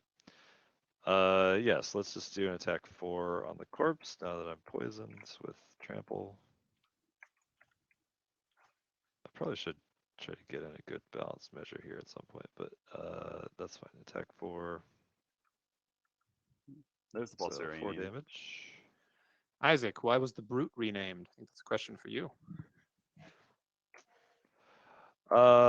Sure. Yeah. Let me finish my turn. So here's a question for Drew. First of all, should I get that treasure chest? All right. You know what? Here, I'll tell you what. You've had a rough enough scenario that I will actually help you out here because it has been really unfair to you. So you should go get that treasure chest. All right. I feel like I'm being set up, but okay. No, you're not being. I wouldn't. At this, That's all why right. it's sprung. The trap sprung. The trap If you sprung, were having I'm a better dead. scenario, I would have considered setting up here. Okay, so actually, in that chest is all right. Well, so I guess I'll. Yeah, that's the end of my turn. Yeah. So the chest actually does matter here for the scenario. So I mean, well, spoiler warning: the chest spoiled, for this one scenario. So, yeah, if you just tune out for like 10 seconds, I guess you can. Anyway, inside the chest is you recover 2 discarded cards and gain poison. Oh, okay. So basically, you just get your 2 Yeah, cards just back get that you the played. 2 cards back. Cool. Yeah. Which is actually a reference to a specific ability card, but which also fits with the theme of the thing, and mechanically works pretty well with the scenario because getting poisoned, like it's like a trap chest, but a positive trap chest. All right, I'm gonna go refill my water. I'll be right back. Wish I would have looted that chest earlier. All right, so I'm up. I mean, do you want me to heal you? I think you still probably need to be healed. I'm not sure No. actually. No. I can avoid these corpses. I'm just gonna try and do as much damage as I can to them with poison. So they're not moving at all this turn, huh? Yeah, next round I can go fairly quickly and do more damage. And yeah. Okay, then I'm gonna go grab this coin.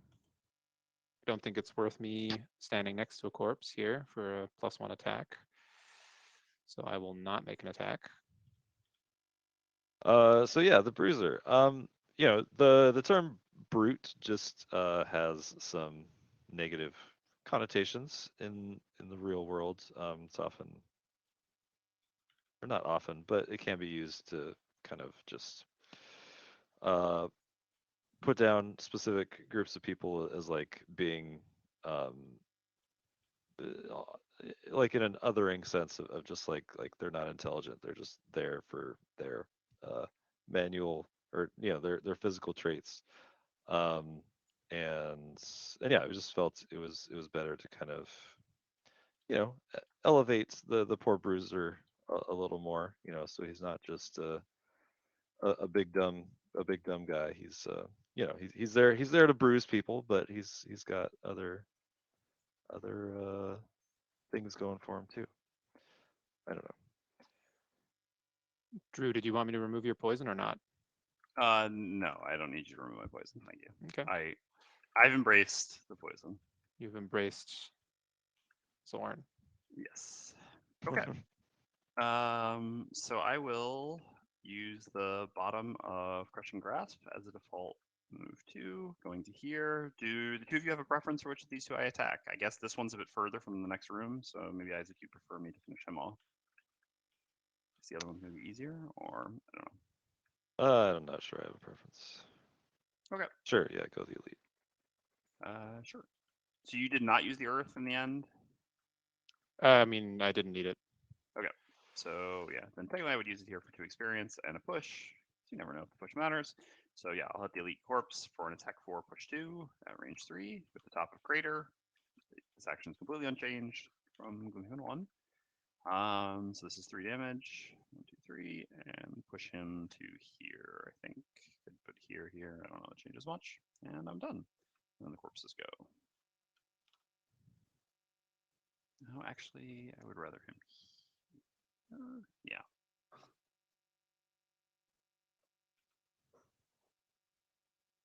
Yes. Well, actually, I would rather not push him. No. That's what it is. All that exciting consideration for Creator. All right, I should kill the elite corpse this round. How greedy am I here? Do I wait 1 turn to use a bottom loss so I can use it with Ether on the same turn? I mean, yes, I think. Sure. Don't see why not.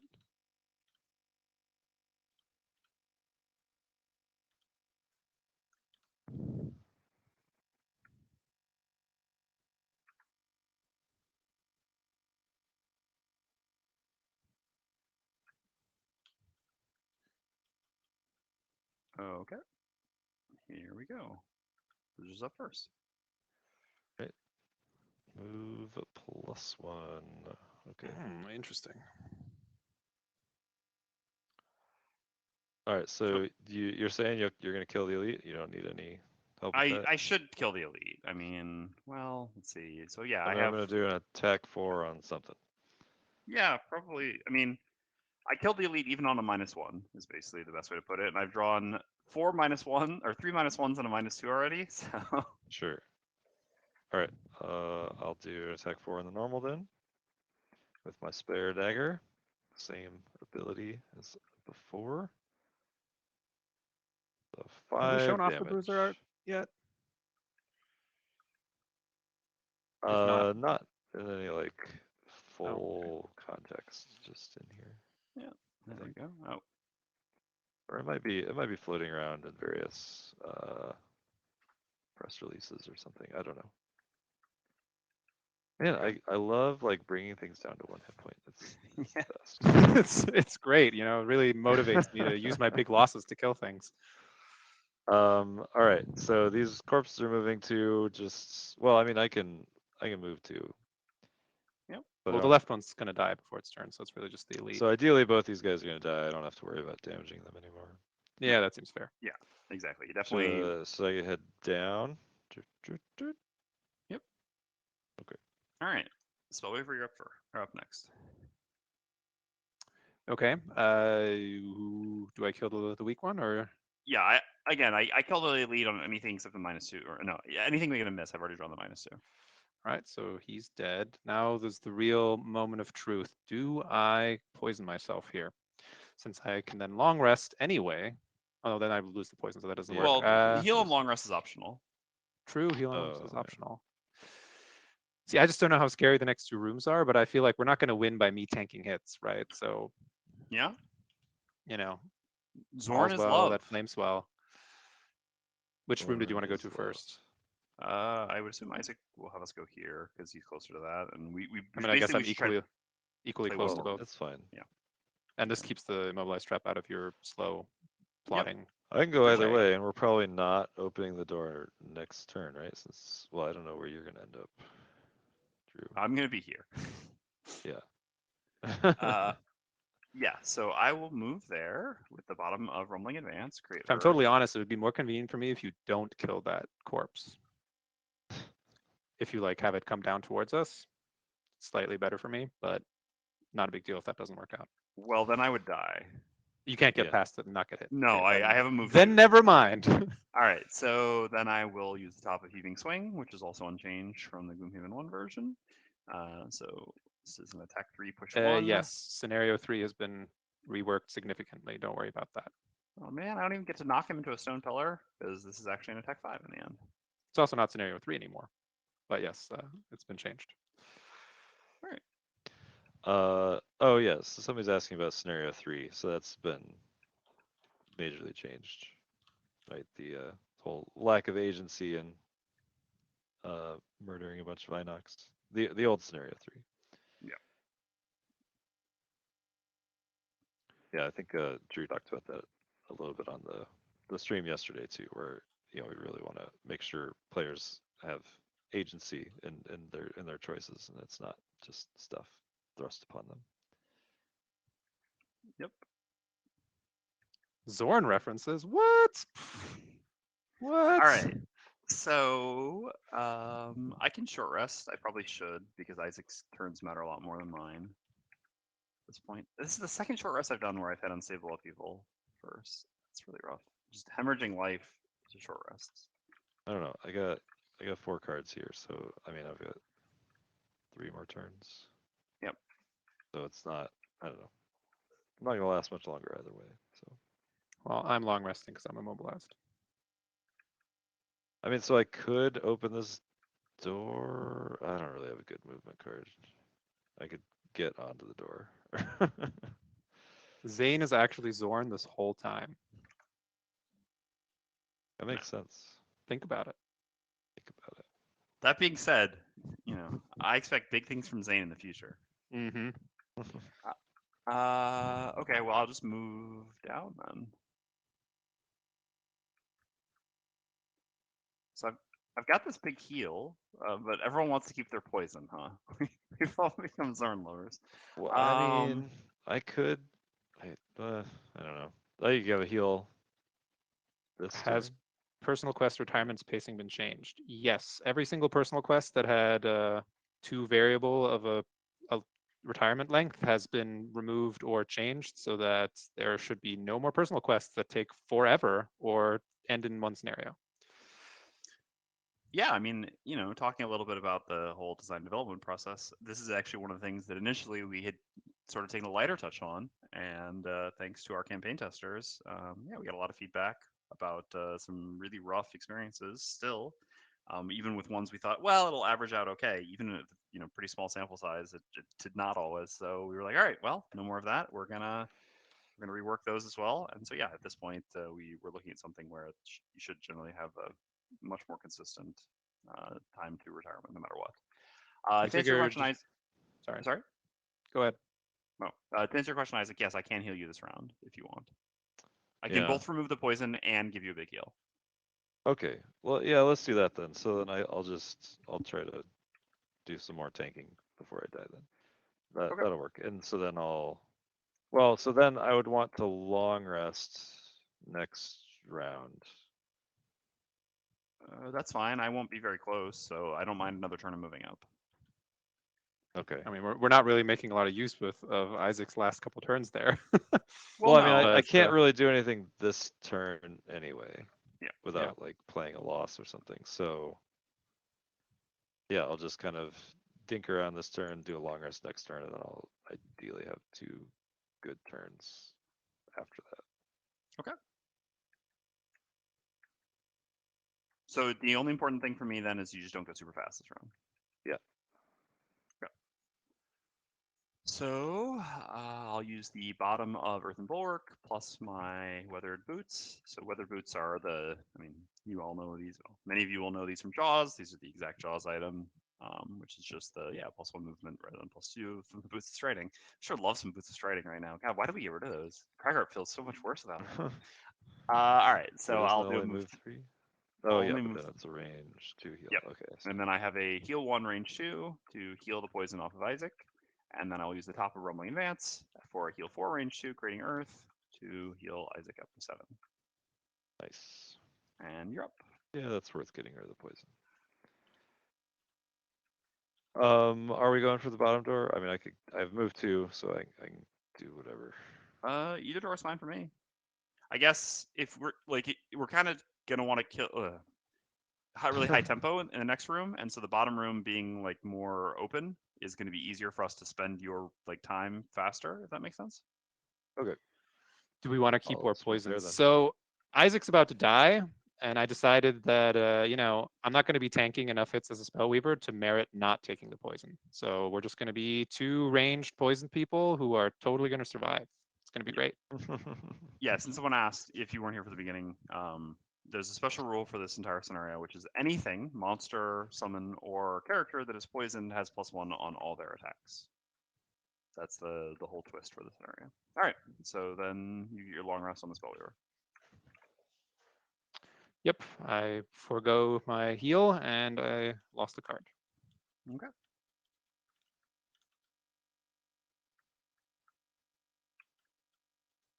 So yeah, I guess while Isaac is long resting, you're just moving up and reviving Ethering.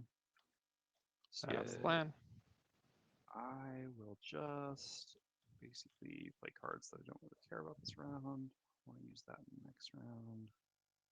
So let's do this and this. Okay. All right, you're up. All right, I'm moving to the door. Unless you need that spot. Yeah, I mean, I wouldn't mind that spot since I'm pretty limited on movement. As I say, you're slower than I am, so if you want exactly. it, you can have it. Go ahead. Cool. And then I will Reviving Ether, which now makes a wild element. Well, and you played the bottom of 8 from the Ether, which Correct. Also means you get 2 wild elements. So yeah, 8 from the Ether has a kind of a new text box, which is move, and when you next perform an action with a loss icon, this round make an element. And this is a bit of a mechanic that will show up a few times on the Spellweaver, which is payoffs for playing losses. Yep. Okay. So then, yeah, I just have a move 3 this turn and nothing else, going to right here. All right, So we're I guess, ready. well, I didn't know that you would, anyway, that you would have maybe been able to make Earth for me. I would have played slightly different cards this turn, but that's fine.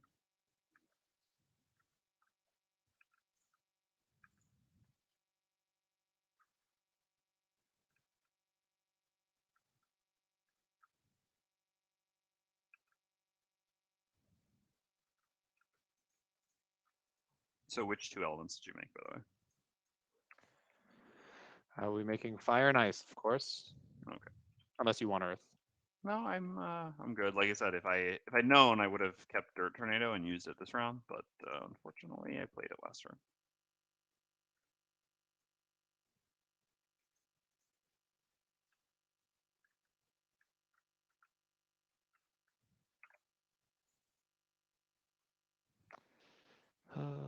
Jeez. Oh, I do have my boots again, though. That's good. Okay. I want to keep all these cards. We did not talk about the Spellweaver redesign process, but yeah, so this is a bit of a fun bit of trivia from the design and development process for Gloomhaven Second Edition, which is that I don't think anyone would have guessed that Spellweaver would have been the hardest class to redesign or rework. By far the hardest class to redesign. It went through 3 full iterations in the end, until we arrive where we are now. The truth of the matter is, as a lot of people would know and probably be able to guess, it's a lot harder to design simple classes that do a variety of things in a simple way than it is to design more complex classes. So yeah, and obviously we need to keep starters simple. but still needed to get the whole thing of the Spellweaver's theme through. So yeah, it took quite a lot of work, and so now we have a running joke. Anytime we have difficulty with a scenario or something or an item, we're like, this is the Spellweaver of items. This is the Spellweaver of scenarios. But we're really happy with how it turned out in the end. Yeah, and that's why design iteration is so important. It's not always that we get it right the first time. Who'd have thunk? And thanks to Nerdy Steve for the raid. Yeah, hey, That's thank you, awesome. Nerdy Steve. All right, who's opening this door? Oh, It looks like it's happening, huh? I guess I'm opening the door. Okay. 20 initiative. Cool. Yeah, I'm gonna just use balance measure for move 2. So rock and Okay. roll. So 3 coins, 1 stone pillar. Dennis, you want to make me a normal and an elite viper, please? Vipers. Snakes. Why did it have to be snakes?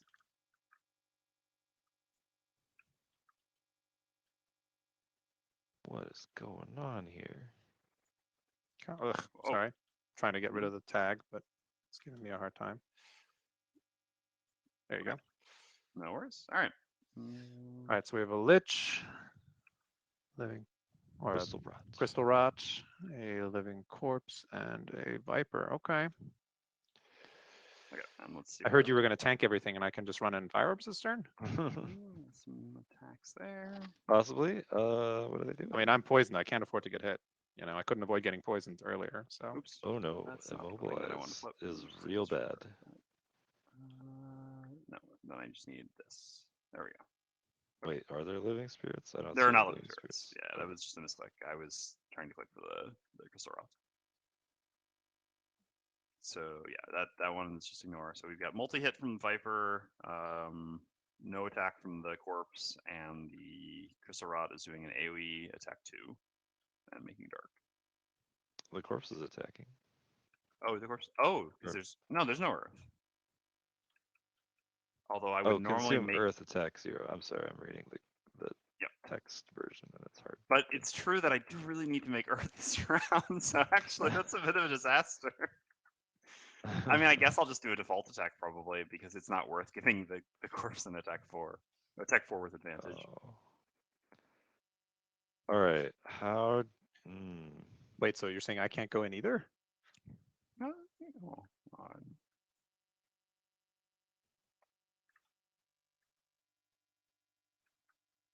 you can go in. I mean, no, it's fine. Moving? I mean, everything else is moving up. 2 movement.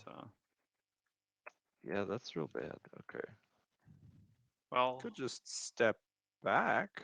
No, but he doesn't have the turns. Oh, because yeah, you being immobilized is going to be costly for the well, next round. basically, yeah. Then I would just want to long rest next turn, so I didn't have immobilize on my last turn. I mean, I think you can probably long rest next turn. I mean, I say that I'm guessing, but yeah. I think drawing things to us does make sense here. Okay, I am gonna move. I'm gonna use my boots, and I'm gonna move there. So now, at least I'm not getting attacked by the elite viper. Okay. And then I will, do an attack 3 on the living corpse. Okay. 3 damage.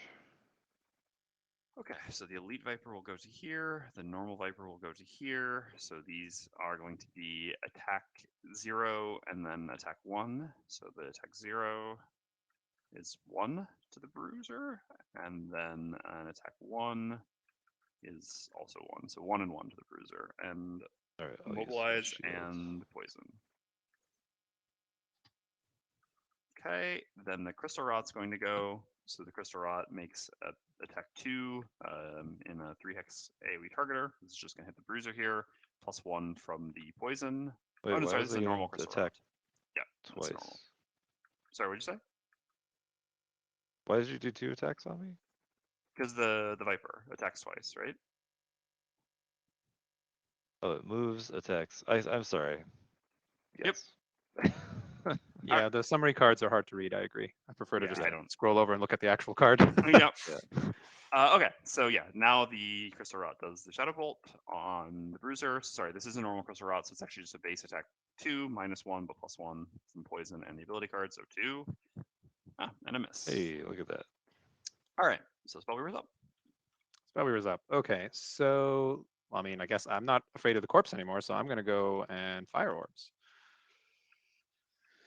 Ugh, I want to go hit that Crystal Rot in the back, but I don't think that's worth it. Well, you could just go to the door and hit it, right? Yeah. Yeah, unless I mean then I'm not hitting the normal Viper, Well, or that's unless I fine. don't mean, care about the. Is that worth hitting? I mean, are we gonna actually kill it that quickly? we'll Is be the okay. normal Viper not more threatening right now? Well, I don't know. I guess you're likely to be able to hit it and stuff. So Yeah. anyway, okay. So then I will be making some attacks. I'm using the bottom of Frost Strike, so consume fire to gain advantage on all your attacks this round. Nice. So I have advantage. I get +1 attack from the poison. So these are attack 4s. Okay. Starting with the Giant Viper. So 4. Then the Living Corpse. Ooh, +2. So 6. And lastly, the Crystal Rot. So 5. Nice. Okay. Take those. Okay. Solid. Okay. So then I'm up. God, it's so painful. I would be able to massive boulder with that living corpse in the center for an attack 4 that does 3 splash damage. I'm giving all this Do it. up just for Isaac. Wait, Uh, you could do 1 damage to me.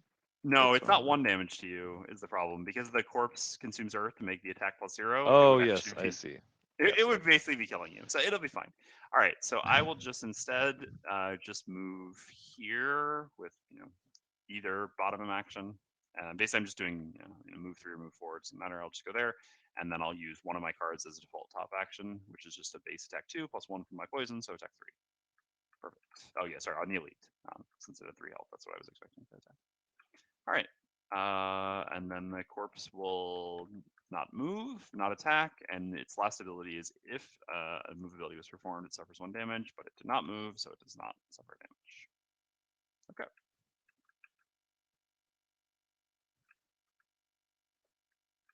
All right. So I'm immobilized. Yeah, I could basically do an attack 3 now, or like an attack 8 next turn. Not that anything needs me to attack 8. I mean, that thing has 6 health. Are you counting your poison bonus damage or not? Or yeah, okay, it would be an attack 9. Well, but that means the attack 3 is an attack 4, so that could kill the Viper. Right. Yeah. Then again, so yeah, with your luck, it might be worth it. Or I mean, I guess like if you guys take care of the stuff in this room, I can use my move 8, attack 9 to do some heavy damage in the last room. that sounds better. Probably. All right, so I just need to survive getting attacked, but I guess yeah. Okay. Hope for the best. Can you get past the Viper? Well, he's presuming that before his turn. So I'm next gonna round, long we will rest do this the turn. Viper. Oh, you want right? to this turn? Yeah. Yeah. Okay. Okay. So yeah, So I just need to be alive at the end of this. At the end of this round. yeah. So in that case, I'll kill the Crystal Rod and do a little splash damage to this. The most important thing is that you kill the normal Viper, then, Dennis, if you can. That thing's next to me. That's not my thing. Well, because basically we need there to only be one enemy hitting Isaac. Sure. Otherwise, if But you want to kill the living corpse, I was going to then say, I'd rather hit the other 2 enemies, probably. 1 second. Is that enough to kill it? Not really. Odds are I can't kill the corpse. Oh, no, I'm poisoned. Yeah, I can definitely kill the corpse. I say definitely. It's ambitious. It should work out. I'll use my bow. Okay. Still not a sure thing. I mean, otherwise, I guess you can kill this, and you want to kill the Crystal Rot then, and I'll kill the Viper. That's fine. Okay, that works for me. So in that case, I'll just. Oh no, I don't have any nearby obstacles. Well, I guess there's still a little bit of inherent risk in this. That should be fine. What's the worst that could happen? Right. Yeah, I think unstable upheaval needed that change for sure. Trying to make the starting classes more new player friendly. Yeah, so for those that don't know, so Unstable Upheaval in the first printing of Gloomhaven, or first edition of Gloomhaven, has the exact same top action that it has here, which is just attack 3, target all adjacent enemies. You can consume Earth to target all enemies up to 2x's away, and then all adjacent allies suffer 2 damage. It's one of the most powerful level 1 losses in the game, and we kept it. It's an iconic action for the Cragheart, and it is very strong. Obviously, the Warhammer doesn't exist at Prosperity 1 anymore, so that's part of what enabled it previously is at least gone. And then the joke about the first printing or first edition of Gloomhaven with the Unstable Upheaval was that the bottom essentially just read as move 2. There was text on it. I believe it was like you basically would make your allies suffer damage to give them shield. hurt your allies to give them shield. Yeah. I mean, we kept that theme. Now you hurt we your did. allies to give them ward, but you also make Yeah, an well, obstacle. So and we actually even have the same sort of effect at level 5 on this class now too. But yeah, I mean, in all honesty, it wasn't that bad of a loss, I guess. It's just that, yeah, it was tied to such an incredible top loss, and then it was also just your only, fast movement, keeping it on the bottom. So anyway, this time, we just changed the bottom to the movement. So now you have this really key card, and choosing when to use the loss is still really important because, again, the loss is super powerful, but once you've used the loss, you don't have access to this 13 initiative for the rest of the scenario, which is why, like, there's already been in both rooms times where I would have been happy to use this, but then afterwards I've been really unhappy not to have the initiative, which, matters more or less to some people. All right. So, like, right here, for example, this was the only card I would have had that beat this Giant Viper is going at 18, and if Giant Viper had gone at 18, I would have been in a lot of trouble. So, yeah. All right, I'll use the top of Heaving Swing here as an attack 4, targeting this Giant Viper. Hope to get a +0, or +1, that works. All right, so it's dead, because that's an attack 5, thanks to my poison. And then I have a move 3 with Unstable Upheaval, with which I'm just going to move towards the next room, since I'm a Cragheart and I move slowly. All right, Spellweaver's up. So I was gonna use the 5. So I have Arcane Bolts, which is the new version of the old Mana Bolt. So that's attack 3. You get +1 damage for an element of your choice. But Flame Strike bottom is +1 attack and wound. So I'm thinking if I just wound this living corpse and then run away next turn, hopefully we can just ignore it forever. Counterpoint is that I'm gonna get hit by it, or I guess Isaac's getting hit by it, so it's fine. Yeah, I'm just doing an attack 5 on me, so I should be fine. Yeah, I mean, I think wounding the corpse and arcane bolting the crystal rot makes a lot of sense. Should be enough. So it's kill the crystal rot, so it's down, and then I will wound corpse. Okay. So that's a crit. So that is 4 damage. Just a kill. No, it's 6 because it's 6 damage. Yeah, never mind. I just killed everything. Awesome. All right. So you're saying there's a chance? Oh, we're gonna be fine. We're both poisoned. We're basically like. Yeah, but the problem is Isaac's about to be dead, so I'm gonna be at poison 2 life, and you're gonna be like, I can't get hit. I can't get hit, Drew. I can take 1 hit. Yeah. All right. So Bruiser gets the long rest, and time to get ready for this last room. All right. So Isaac, I'm just gonna let you go in first, then presumably, since yeah. You sure are leaving a lot of coins behind, huh? Yeah. Well, this has been a hard one. Yeah. At least I finished my battle goal. In all fairness, it is extremely rare that anyone would ever play. I mean, yeah, most people would be level 2 when they played this scenario. So yeah, playing it at level 1 was while playing on +1 difficulty, certainly an increased difficulty. Okay, so I do not have Earth. You're not gonna make Earth for me this round, are you? Who's you? Me? You. Sorry. I lost that card a long time ago. Yeah, so I'm not making any elements here now. Okay. So I guess I'll just go late. Are you gonna move out of the way? I only have a small move this turn, so I want your spot. Oh, no. Well, I mean, I am, but I'm gonna go late. Yeah, but I know you're slow, but I can be slow. All right. Well, you'll need to go. We'll have a slow off. No, I guess I can use my middle initiative then, because Isaac should take a couple hits anyway. All right. Yeah, I can give you the spot. Great. All right. Let's run it. Yeah, I would have been slower than you. I would have won the slow Alright. off. I mean, I was expecting you to win the slow off. Here we go. Move 8. So it takes Alright. He comes 5 movement just flying to get through to the the door, room. which isn't great. But got 3 movement left. Okay, so there. Better be something for me to hit. I'm sure. Yeah, there is. I mean, it's a corpse, which is not going to be the most exciting thing ever for you to hit, I think. But Still you know, cool. you'll get to one shot Corpses him. have a lot I of mean, hit points. you Yeah, that'll know, work. well, actually, technically not even one shot him. I was going to say we said we took execute out of the game, but actually, sorry, it just take me a second to get these monsters set up. Dennis, there's one elite viper, normal corpse, normal bones left. Otherwise, Any chance of the scenario design contest returning? That was a lot of fun, but not for this project because you know, this was a redesign of the old game. So we did Yeah. add some scenarios, but those were kind of added very strategically for places where we knew we needed them and things like that to flesh out the stories, do what we needed to do. So that wouldn't have made sense here. It's an interesting question about the muddle text on feedback loop, right? Which, because like nobody ever uses it for that muddle text, and it's just there kind of like because it fits the name of the card. But you guys kept that in, right? yeah, we did. So yeah, we did. So this is a very interesting question. We did think about cutting it. So this is actually something that Dennis and I struggle with quite a bit. So I've praised Isaac publicly.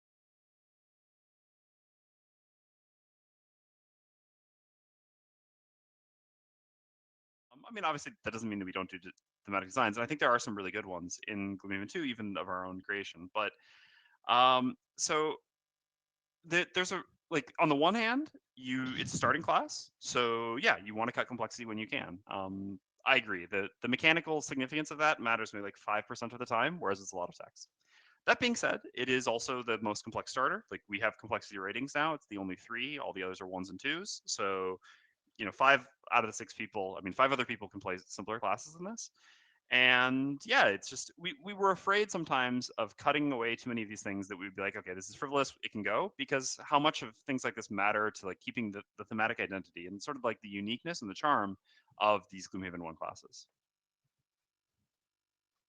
Cool.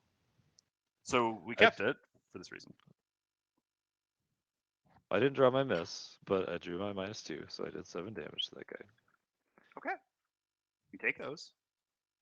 Oh, sorry. I needed to flip the monster ability cards. All right, so we have these, and these. Okay. So, I'd also mentioned that the negative conditions mattering theme is kind of more prevalent in the new Mind Thief, given that you don't just have the Mind's Weakness up all the time. So there's that. Yeah. no way. Oh my god. Oh my god. We'll be fine. It's like 20 health total. No, that's not the problem. This is the problem. Oh, that is a problem. Oh my god. That's such a tremendously awful flip. All right. Well, Is what it is. All right. So first the attack on the bruiser. And then on me. Awful. Really. No. All right. So I have to pitch a card. Yeah. Unfortunately, I think that is a big swing in terms of whether we can win or lose the scenario. But the old win chance style. yeah, exactly. That I It's mean, like, honestly, yeah. When at the end of the second room, I was thinking, all right, win chance very low, right? And then at this point, like when we were going into this room, I was thinking, all right, you know what? Actually, I think we can have this. But then that one really swung it back because yeah, I mean, obviously that cost me like 3 turns in the scenario. Well, okay, hold on. We Mhm. go back though. What if Yeah. I just moved into this poison trap? Yes, instead? all right. You're absolutely right because it's your last turn anyway. And Yeah. sorry, it's just 'cause we hadn't flipped the monster ability cards when you did your turn. No, yeah, I was not looking at those when I did that, Yeah. but yeah, that All right. definitely should have been the case. Yes. Thank you. I appreciate that. All right, so then I don't have to pitch a card.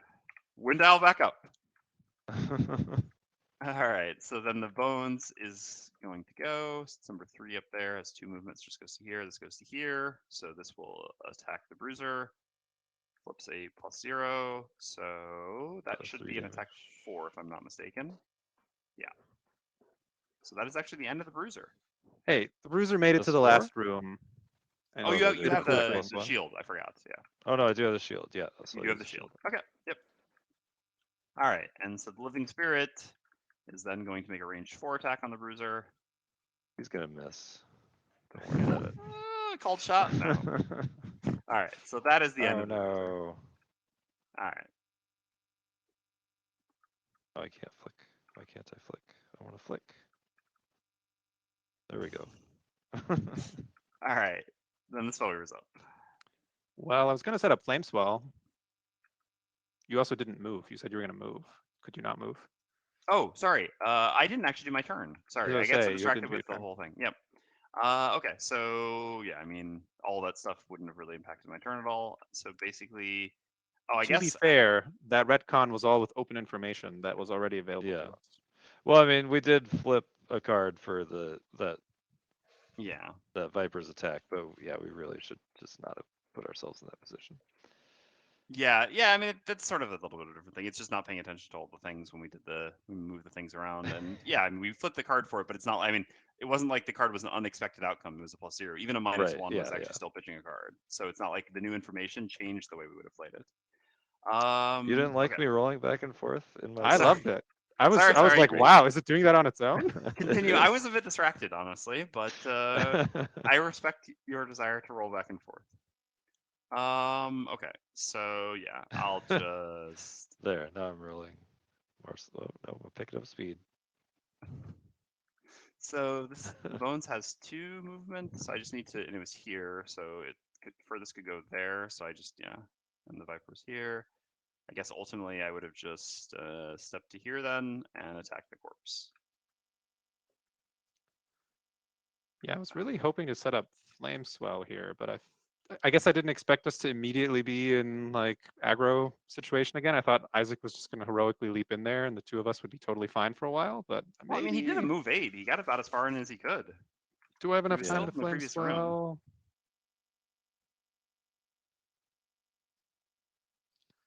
Is Flame Swell here better than an attack 3 on that Viper? Probably not.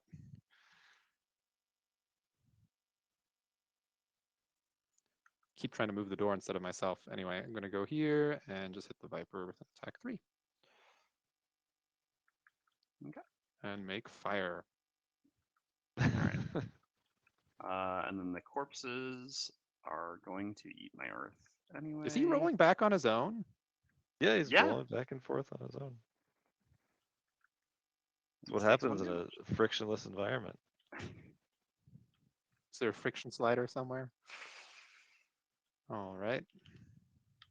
All right. Well, I'm just gonna play my 2 cards. Oh my god, this is just so likely to me die here. God, I need to short rest anyway, huh? Yeah. I can't go with this initiative. All right. Oh, these are my hand. Well, I don't have Reviving Ether anymore anyway, so I can just short rest, totally worry-free. 3 of my 4 short rests, I've drawn Cephalofair Evil as the card. Okay, so I can go really fast and kill this Viper, which, including you moving backwards as fast as you can, may keep you alive. Okay. I could also heal you, but that seems super No. pointless. Let's So I like the killing. Let's go with the killing plan. yeah, let's go with the killing plan. Okay. So is the enemy count in this scenario like significantly higher because of the special rule? It is a little bit higher, yes. A little bit higher. I mean, I think the total point again at Dennis's frustration, I think of point value as in 2-player first. He's like, oh, 2-player doesn't exist. But yeah, I think the points are 20, 30, 40. Whereas, yeah, for reference, a normal would be 18, 27, 36.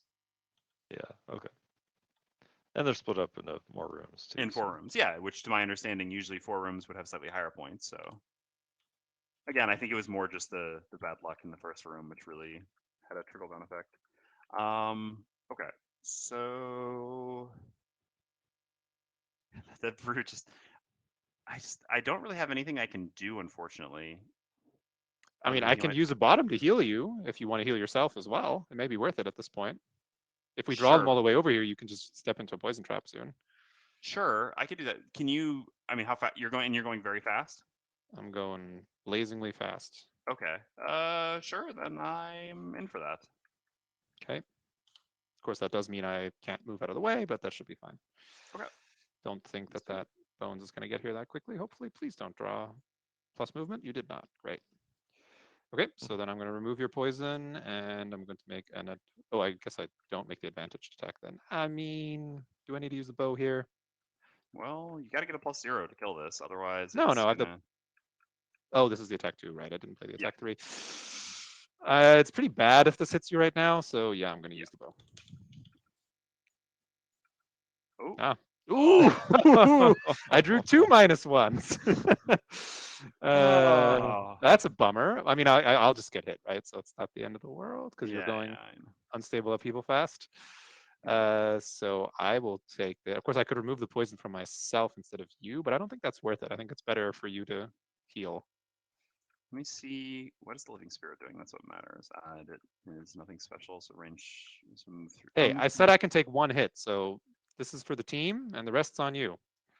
Well, I can just kill the viper then. Oh, hold on. Oh yeah, good Bones has 3 movement. No, but then I don't do a big heal on myself. I mean, But I can yeah, heal you next turn while we wait for things to come towards us. yeah. Then you might as well just heal me this turn as well, I guess. That's what I mean. Yeah. Yeah, But then you should okay. kill it and step out of the way. Yeah. Well. Yeah.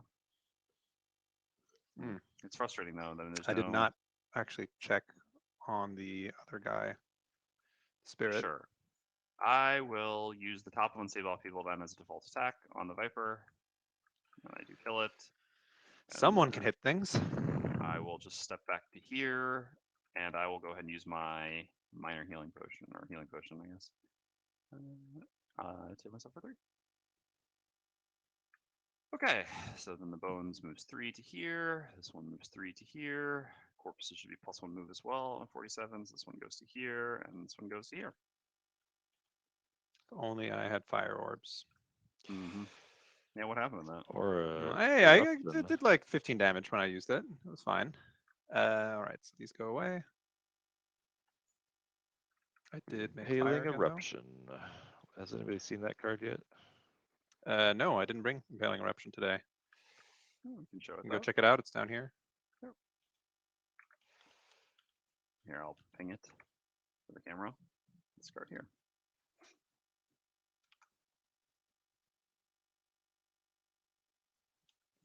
Right, so this is a pretty iconic card as well. Obviously, we didn't make changes to this lightly, but the biggest thing is that this was one of the most frequently misunderstood cards in the first printing of or first edition of Gloomhaven, just in terms of what like mechanically it actually did. Right, I think a small percentage of groups actually completely understood how it functioned the first time they read it.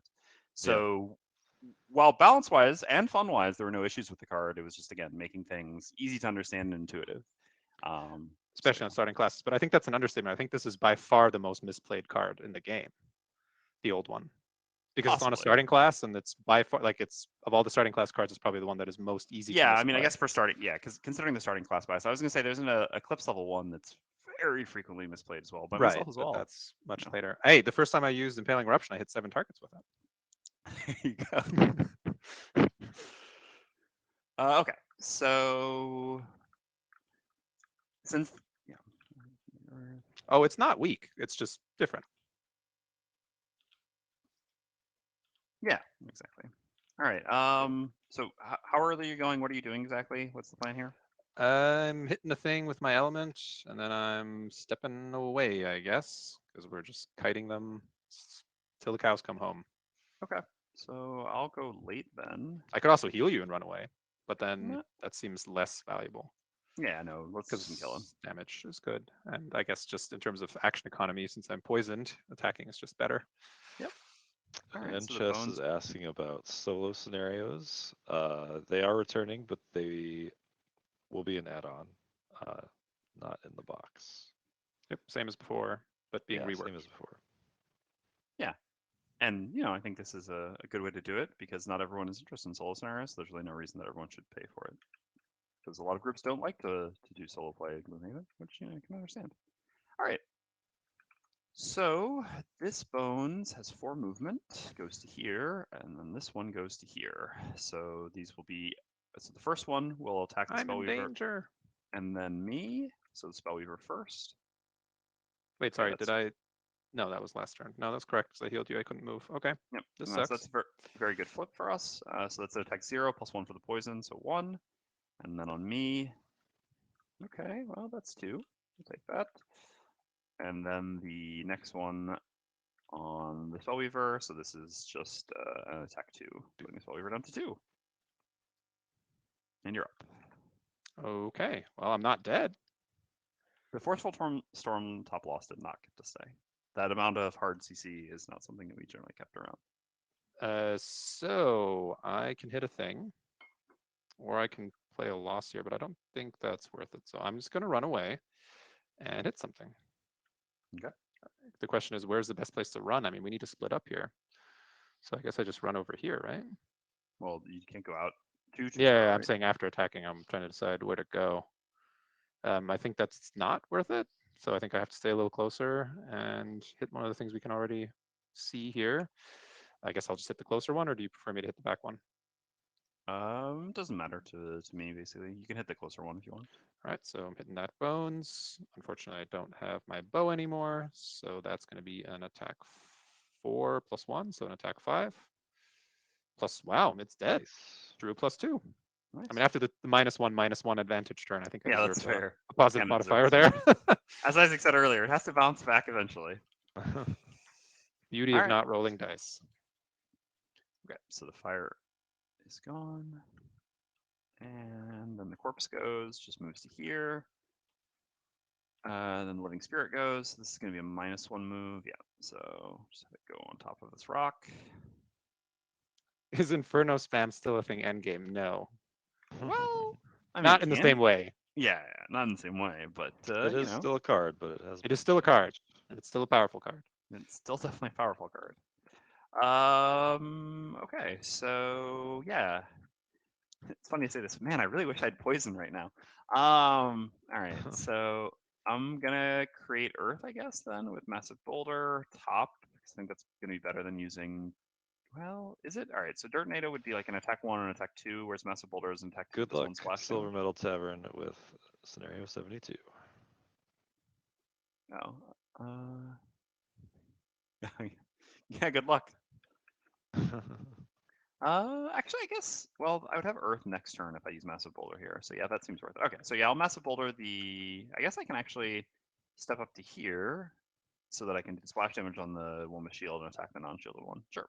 So I'll step up to here with the bottom of Dirt Tornado, and then I'll use the top of Massive Boulder to attack the normal living corpse in the back with an attack 3. All right, well, and that just does 1 splash damage. I keep shortening its splash damage again, just for anyone who got here more recently. It's just the same as what was on Massive Boulder before, which is all allies and enemies adjacent to the target suffer 1 damage, and then I remake Earth. And that's the round. All right, I got a short rest again. All right. Wow, I didn't lose Unstable. Hey, who got rid of my brute? Where's my brute? I did Oh, not. he's down here. We did not. He just rolled all He the way rolled across the over play the top area of He, to my he player eventually mat. built up enough momentum to bypass the center player, yeah. Well, there goes 8 from the ether. So no more healing. We don't need Okay. it. Healing's overrated. I believe in you. I mean, it's doable. It's close. It's very close. Yeah. I'm most scared of the spirit, I think. Well, I mean, if I have like 2 turns with the spirit, I can just kill it. Maybe 1 turn even. I mean, I still Alright. have my bottom big pierce attack loss, except I'm never going to get in a position to use it Yeah. on that spirit. So it's not great. Are you using your earth? I don't have to. I think I'm maybe the best checking. thing for me to do is just to heal myself a bit this turn to be able to tank. And then, yeah, I think that's what I'll do. And then go for dealing damage next turn. But we're still stepping back away from the corpse, or you want to just tank the bones there, hope he doesn't draw +1? It depends what they flip. I'm going to go before Yeah, them that's and true. We can we'll just see. move if need be. Yeah. Although actually, it may be worth just... No, it's not worth it. Using the bottom loss here to get that corpse. I don't think it's worth it. So I am just going to make another attack. Okay. And yeah, so you can't have my Earth. Do I need the fast initiative this turn or next turn? Probably next turn. Yeah, you shouldn't need to go very fast here because worst case scenario, I mean, I typically can tank for you. Oh, I do still have a heal. Never mind, I'm healing you. Okay, cool. I'll take This those. works out. We were never in danger. There was never any doubt. Well, the danger is still dealing enough damage. And the bone's self-healing too. Rough. All right, well. Okay, I'll use the top of Rumbling Advance to heal myself for 4. I mean, normally we wouldn't leave that much loot around either, but let's just say things haven't gone as planned.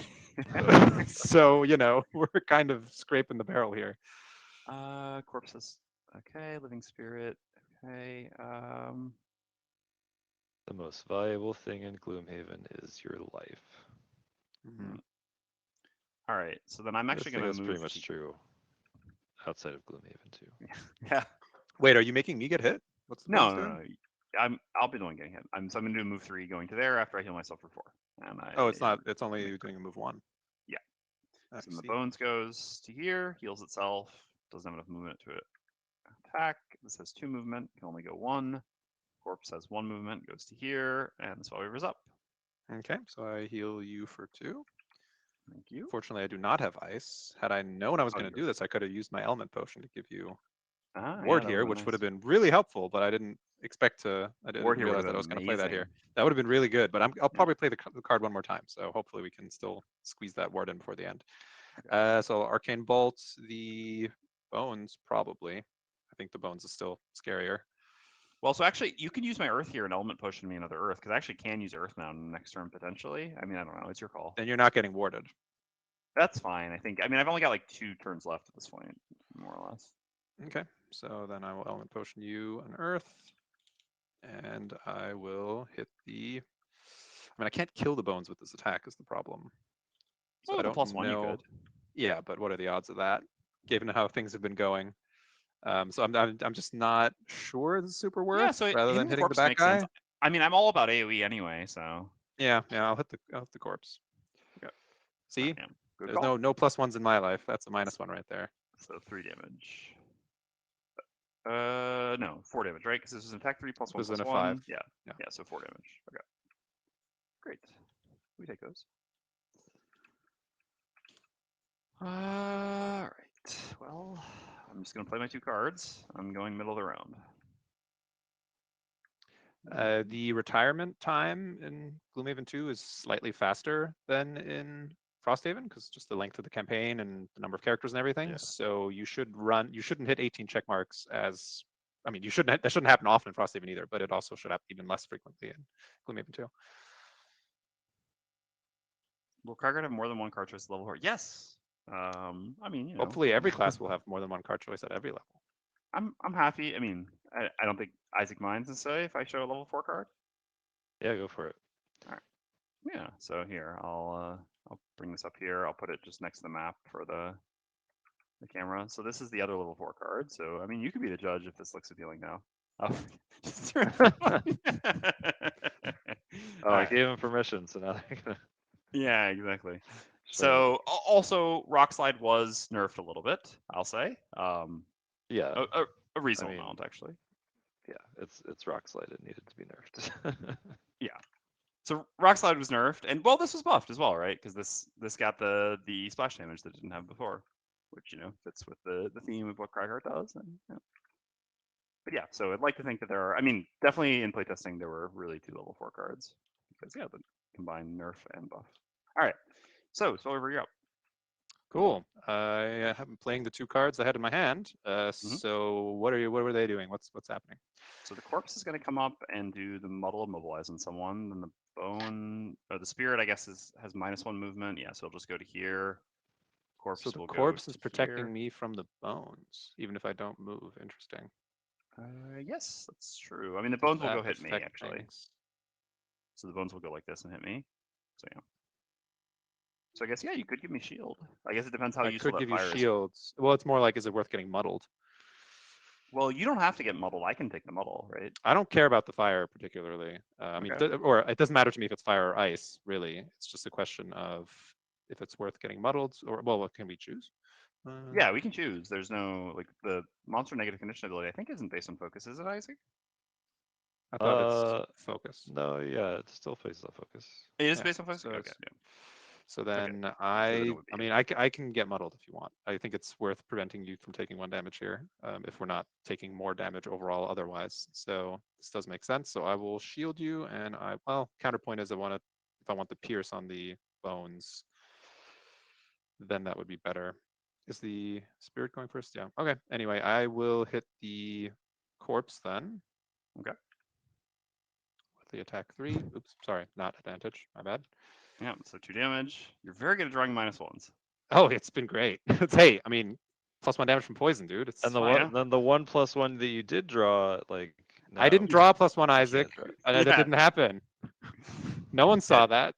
Oh, I shuffled see. back in. So maybe it's still on top of your deck or something. Okay. Yeah. Oh if yeah, it only. just slipped on top. Maybe the brute rolled over my deck and knocked one of the cards over.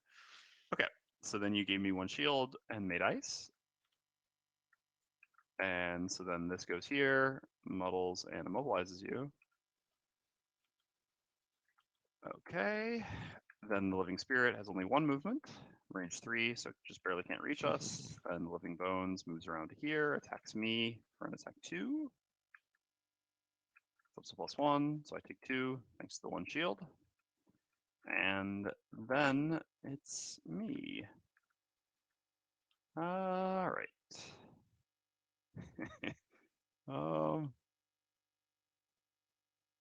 God, that would really be hanging you out to dry, unfortunately. What I want to do here, right, is to actually step back into this poison trap so that I can hit both of them with a fully empowered dirt tornado.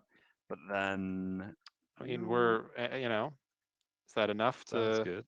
make it worth it? well, it's likely to kill. I mean, a +0 kills the corpse that way, and yeah, Is I the mean, spirit gonna kill me next turn? maybe that's the issue, right? Not if you kill it first. Well, Yeah. I'm short resting though, so I'll be super fast. Okay. Oh, but you Well, need a. all right, whatever. I'm going for it. This is an awesome play. I want to run it. All right, so I'm gonna use the bottom of heaving swing. I mean, is that really better than just? No. That's too greedy. It's just gonna get you killed for no reason. I can just kill the corpse anyway, and the bones is easy to kill. All right, fine. I'll use the bottom of heaving swing instead. I haven't used that yet anyway. So I'll use the bottom of heaving swing. I can destroy an adjacent obstacle or suffer 1 damage at +3 to my next melee attack this round.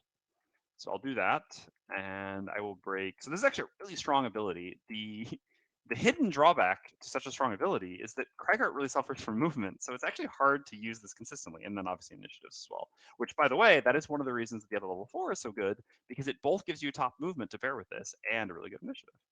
All right, so I will break the back. No, I'll break the front obstacle. I don't think this has any value at this point. Maybe I could push the living spirit into it. Sure, I'll break the back obstacle, and I'll basically chuck this back obstacle at something. So this gives me an attack 5 with a default attack. Do you have a preference? Yeah, I mean, I should just try to kill the corpse, I think. I mean, in general, it's easier for me to kill the corpse than the bones with the shield, but Well, it wouldn't have killed the bones was the problem. If it would have, then obviously I would have gone for it. All right. if only that spirit were 1 closer. Yeah. So you're not moving. No, I used a non-move bottom instead.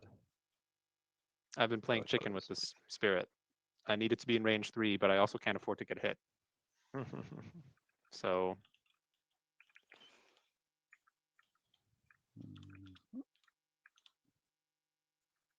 ooh, God.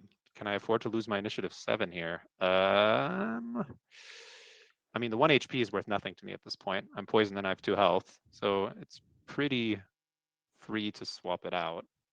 But then again, if I lose the big loss, that would be a much bigger cost. So I think, well, unless I'm dead. Am I gonna get hit this turn before, or are you gonna take the hits? I can take all the hits for you this turn. Unless we get another AoE attack from the living spirits as before. Yeah, Roll and that's only 32. 1 out of 8 here, so. All right, I'm gonna be Slow Weaver for the rest of the scenario. All right, and unfortunately I had a really rough short rest. I hit Unstable Upheaval into the other card I didn't want to lose, keeping the trend going for hitting Unstable Upheaval on every short rest, but not completely. And yeah, I'll just move and heal this turn, and then I'll just be attacking next turn as my last turn. I'm actually not sure it's worth losing this card. Is the Emberfrost? I think the Emberfrost is actually just better here. I'm gonna reshuffle. Well, it's a 1 in 3 that I lose the loss, which I really need, or would potentially be very helpful on the final turn. So it's probably not worth risking that. So Ooh, I I will will preserve not. the excitement of level 6 by deep choice. I mean, I'd like to think that most levels for most classes now have a similar level of excitement. So yeah, I mean, I think so. I mean, not exactly in the same way as before. Like it's not Dark Frenzy versus Corrupting Embrace. Those cards do exist though. But yeah. All right, so the Bones is doing nothing. I mean, healing and shielding, so not hitting him anyway. And Living Spirit's just doing a default turn. Okay. So yeah. After all, why shouldn't I have this coin? I'll just go here, grab this coin, and I mean, I guess otherwise I could. No, there's not really anything else I can do this turn. I mean, I could do like one direct damage. If I had my boots, I could do one direct damage to the Living Spirit, which would be amazing. But sadly, I can't. Oh, you Frosthaven really and want the spirit to come closer, though, right? that would be nice. Okay, then I guess I won't go get the coin. So I'll just stay in place and heal Mhm. myself for 4. Yeah, Frosthaven and Gloomhaven 2 should be fully compatible. I mean, there's like really minor exceptions, like the one Drifter perk that refers to loot or changing loot cards. Obviously, doesn't do anything in Gloomhaven 2, so really minor stuff like that. But the classes are definitely compatible. That's what I was actually giggling about earlier when someone was asking why I was laughing. Because someone had written in the playtester Discord that the drifter is just a connoisseur of nice coins, so he picks up some coins. He's like, no, I don't want that one. Send it back, and then picks up another one. It's like, no, this is the one that I want. All right. The living spirit attacks me. So -1, so I take 2 damage. All right, so you're up. Okay, I will Arcane Bolt the Living Bones. Okay. Disadvantage. Well, I'm going to be slow next turn, though. This is pretty. This is It's actually fine. I'll go kind here. of too risky because because 1 in 7 chance of just being dead. But yeah. I mean, I still think it's no. Actually, there's really no reason to do it. It's better to just hit the spirit because Okay. I'm making an attack 4 here. So Yeah. unless Yeah. I draw -1, but what are the Yeah. odds of that? Well, both have What 2 are the shield odds here of that? anyway, right? You're disadvantaged. Hey, You're disadvantaged. you did it. Oh right, I'm muddled. All right. Hey, We I got did there. do it. Oh, hey, it's the reverse. All right. Yep. Drew 2 +1s on my disadvantage there. So definitely the pure reverse, and I got a heal 2, so I'll heal you back up. Oh yeah, because you want to keep your poison. Sure. I mean, I was gonna say I have 1 turn left, so I'm not sure my health really matters here, but I understand you're living that poison life. Sir, now, I so. embrace Zorn's gifts. I don't spit in Zorn's face, and What have the bones flipped back at? So they have all their cards left. Yeah. So I would love to go slower here, but I mean, oh wait, can you go fast this turn or no? I also lose 1 health because I have to reshuffle. I cannot go fast. No, I'm Okay. going slow, and then I'm killing this bones. So Last turn. All right. Last turn for me as well, so I've got to re-roll because I once again have See, Isaac, you just got hit in the beginning to make it exciting. Gonna win on the final Yeah. turn, or full draw a bunch of nulls here and lose. All right, so he's gonna do self Classic healing. Gloomhaven comes down to the last turn, just like I planned it. No, I can't afford to get hit by him, by the way. So you need I to know, move. I figured. Well, he's only 1 movement here in the end, but okay. Has circles so, been changed much? Circles is, changed a lot, but also Mhm. should feel what you expect it to feel like. Yeah, I mean, But it has circles changed a lot. should play like the way you would think the class would play. It's just yeah. it's still Okay. all lost summons, right? Yep. Oh, whoa, the spoilers. Here we were being good. Yeah. Sorry. It's okay. Oh man. Yes, it is. Yes, that mechanic is the same as it was before. All right. So I'm going to use the bottom of Dirt Tornado as a move 3. I'm going to go step into this trap that I've been eyeing for quite some time here. The hand size has changed dramatically, though. And then I will consume Earth to use the top of Unsaved Upheaval. So this is an attack 4. Doing this on 1 target is pretty underwhelming, but it's just kind of how it worked out in the end. And oops, that's not the button I wanted. That's not the button I wanted either. I've managed to press 2 different buttons. Neither is the one I want. There we go. There you go. 3rd time's the charm. Okay, so this is an attack 4 because I'm poisoned, +1 for the modifier flip. So that's an attack 5, which does 4 damage, putting this to 1 so that it can heal itself. All down. Oh no, yeah, he's gonna. We'll be fine. Yep. All right, so he moves to here, heals himself for 3, attacks me. This attack is basically insignificant, -1. I take 2 damage. And the Spellweaver. All right, it's all on you. All right, so I use Arcane Bolt bottom, which is attack 4, range 3. If I had fire, I'd gain some extra effects on that, but I don't have fire. And so I make an attack 5 with my Soren's Gift, and it is dead. Yes. Never in doubt. Yeah, I'm kidding. But see, all right. So Isaac, in the beginning, you were like, "Oh man, you set me up to fail. +1 difficulty. I didn't know." But if we hadn't done, if this wasn't +1 difficulty, imagine we would have just rolled through this scenario. Wouldn't it have been We exciting? would have got so many more coins. We would have gotten Oh my so God. many more There's coins. so many Yeah, but that coins. conversion rate, Isaac. That's true. The conversion rate. How Mhm. many coins do I actually have? I That's have true. I've got 4 3. coins, so Yeah, I mean, it's you all know. good. It's like having 2 more coins. Yeah. I've got 1. Bad. Well, someone had to pay the bills. But I end the scenario with the Gift of Zorn, so I'm I blessed. also never got my battle goal, unfortunately, which was to the overkill by 4. Yeah, that's a tough one, Craighart. Well, I had Unless 2 you find the choices. perfect obstacle to hit someone with. Yeah, I mean, I thought I'd be able to do it. Like, again, if the scenario were going a little bit easier, it would have been probably possible to set up a heaving swing bottom plus a big attack on top. But yeah, it was just we were struggling so much that I didn't get the chance to try it. Yeah, my I had battle kill goal 5 was enemies. Dawdler. So Oh. have your higher initiative card played as your initiative each round, and I lasted about 2 rounds doing that before I realized we were playing at +1 difficulty, and then abandoned that real quick. For the best, for everyone's benefit. So we appreciate your sacrifice. Well, so Dennis, you got yours at least. Yeah, that was good. Do we still want to show a little more about these classes, or are we going to call it here? I mean, we don't need to show much more for now, I think. Well, let's see. I mean, the 3 cards that I didn't use. Not that everybody saw the cards I did use because I was losing them. Right, but like Sweeping Blow got a minor buff, which is nice. Has Muddle, and also you can get a +1 attack on undamaged targets. That's interesting.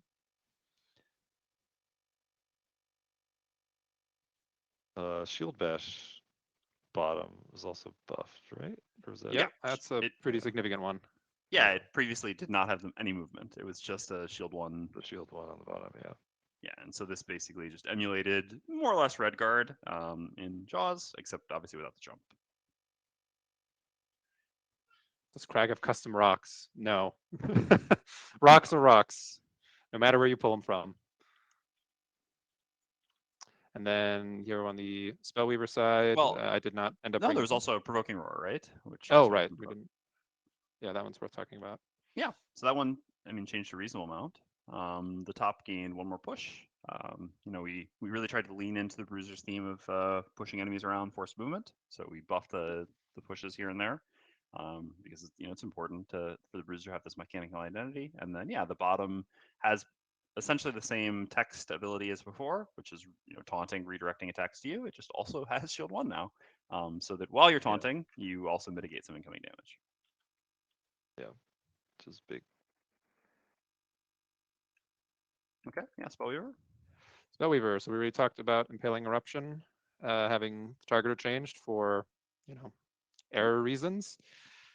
Then Ice Armor comes back, but is a little different. This is one of the few instances where we still do have a card that has a loss action on both halves, which is something that we've avoided overall because it often kind of leads to problematic play patterns where you're kind of dragging the card around and waiting for the opportune moment, but until then it kind of doesn't do anything exciting. It's a bit different on Spellweaver though, because you can actually afford to, play a lost card quickly and early, especially one that's meant to be played early and sticks around for a while. So these 2 halves are similar but different. First of all, you no longer lose your Ice Armor charges on 1 damage, because that's very frustrating and annoying. So that can't happen anymore. And you can now choose if you want to protect yourself or if you want to protect allies. So it's pretty uncommon for the 2 halves of a card to be so similar, but here we kind of made an exception. And then Icy Blast came down from level 2 to level 1. With a slight change as well. Previously, it always muddled and made ice. Now you consume ice to get +1 attack and muddle. Okay, and then on Cragheart, 3 cards I didn't bring. So I guess I'll do Petrify first. So Petrify was previously a level 5 ability card name and theme in in the first printing of Gloomhaven, our first edition of Gloomhaven. And so basically, we kind of just rolled two things together here, which was the Forceful Storm Loss, which is this 3 hex targeter attack that Gregor had before, which was previously attack 3 disarm, which was a bit much compared to what we would do now. So we buffed this to an attack. Well, we increased the attack value to 4, and then incorporated the sort of mechanic from the level 5, which is turning enemies into stone when you kill them, um, as sort of the small additional bonus on this loss. And then the bottom is just a attack 2 range 2 with Earth for additional range. And then otherwise, the other 2 cards I didn't bring were just so in a normal party, I would bring a bit of healing, but I know that when I play with Themris, that he's always happy to heal me because he loves to heal me and he loves to play support. Both of those things are absolutely true. He definitely never doesn't heal me. So yeah, I was like, I don't need to bring any heals. So I just kind of cut the heals, left them on the side. That being said, I really regretted not having the bottom of Avalanche this scenario. I wish I'd brought that. I think I would have substituted 1 or 2 of my cards for this because we had enough times we were like bogged down in one spot that I just wished I had another valuable non-move bottom. So actually, technically, Petrify or Avalanche, either of these would have been great in this scenario. So I did regret this card choice a little bit. And the top of Avalanche is exactly the same as before. Rock Tunnel, this was Nature's Lift before, it's the exact same top, and then the bottom is just what was previously, more or less previously Rock Tunnel, just with a bit of a glow up.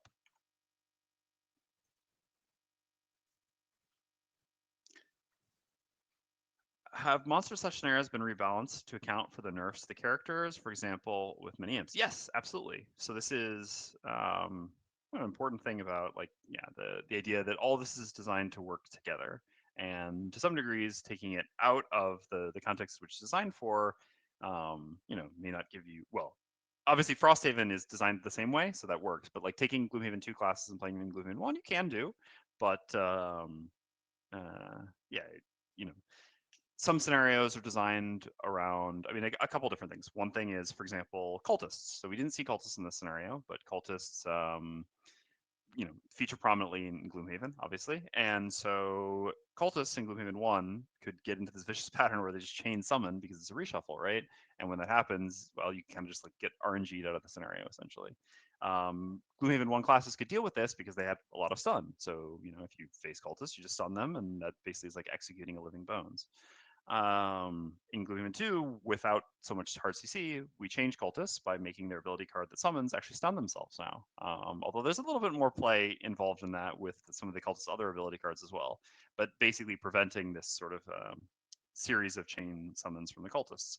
And again, helping with the fact that classes have less CC. So we designed the monsters with this in mind, and then we also designed the scenarios with this in mind. Like just to use an example, a scenario that was previously called Outer Ritual Chamber. Famously had, I think, like 6 cultists in the starting room, which it was a little brutal even by Gloomhaven 1 standards. But you could deal with this theoretically by having a fair amount of stun. Now we don't have that, so we wouldn't make you face that many cultists at a time.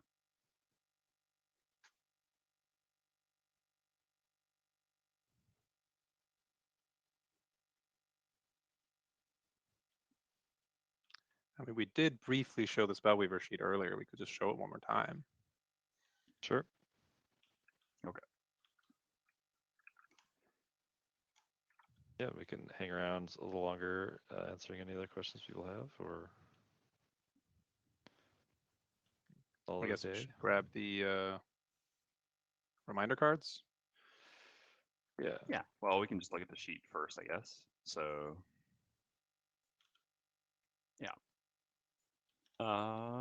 so you can see that we, like in Frosthaven, we really wanted a bit more of the class's theme and mechanical identity to come through in the perks. And this means obviously both creating the non-AMD perks, but also just the attack modifier perks as well. At the same time, obviously with starting classes, we want to keep things simple when possible. So we tried not to do too many of these in starting classes and to keep the effects relatively simple. In the case of the Spellweaver, obviously the Spellweaver uses elements, so that's just kind of an obvious perk. Spellweaver mostly does fire and ice, but actually, historically and in the current version, can use all 6 elements and can create all 6 elements. So that's why it is a wild element generation. And then their unique attack modifier card is one that pays you off for playing losses, which is basically just an attack modifier that does more damage if you draw it during a loss. Which we really wanted to reinforce the Spellweaver's loss playing theme. And then the yeah. three, the last perk's kind of hard to see. There's the reminder cards to the right of the perk sheet. So if you zoom over those, you should be able to see it better Yeah, with the camera. kind of one at a time, going from top to bottom.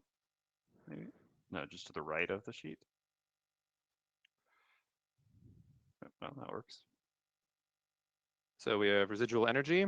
Again, you got to play losses, but that's why the character mat tells you to not overdo it on the loss playing and not doing it too quickly. But you are certainly incentivized to play some loss cards.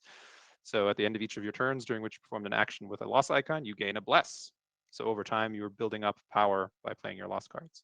And this is a 2 perk mark perk. Yes. Then we have Etheric Bond, which is whenever you short rest, if reviving ether is in your discard pile, you get to put it in your hand first. That would have been very helpful this scenario. And lastly, we have Crystalline Stasis. The sort of melee stuff that the class had before is not there anymore in the same way, or mostly not there. I mean, higher level cards and stuff, but anyway, mostly not there in the same way. But it is still really helpful to have a defensive tool on such a squishy starting class. So, especially, 6 health starting class that's typically started at level 1. So we did want to have a defensive ability here. And it's also kind of thematic to a Spellweaver. Yeah, I mean, An Orchid. You can, like, in Gloomhaven in the first edition, there were a lot of Spellweavers who would start with Inviscloak. I think it was even a recommended item because, yeah, the idea is you're going to run into the middle of the room and fire orbs a bunch of things, which is something that Dennis wanted to do multiple times this scenario. So, yeah, having at least a tool to help you do that, if that's the way you like to play your Spellweaver, made a lot of sense. And, I mean, obviously it comes at a cost. If you take this, you get 1 less perk in your modifier deck, so you're doing a little bit less damage. All right. I think that's it. Yeah, there were just a couple more questions. So there was just one good question. Are the power levels very similar to Frost-Haven classes, such that bringing Frost-Haven classes into Gloomhaven 2 wouldn't throw off the balance? Yes, absolutely. Frost-Haven classes and Gloomhaven 2 classes will have a very, very similar power level. Classes designed with the same principles and towards the same goals. So yeah, again, with the exception of a few like minor things like the Drifter perk that Dennis mentioned earlier, really you will be able to take Frosthaven classes and play them in Gloomhaven, or in Gloomhaven 2. Gloomhaven 2 classes play them Frosthaven, and they should incorporate more or less seamlessly. Yep.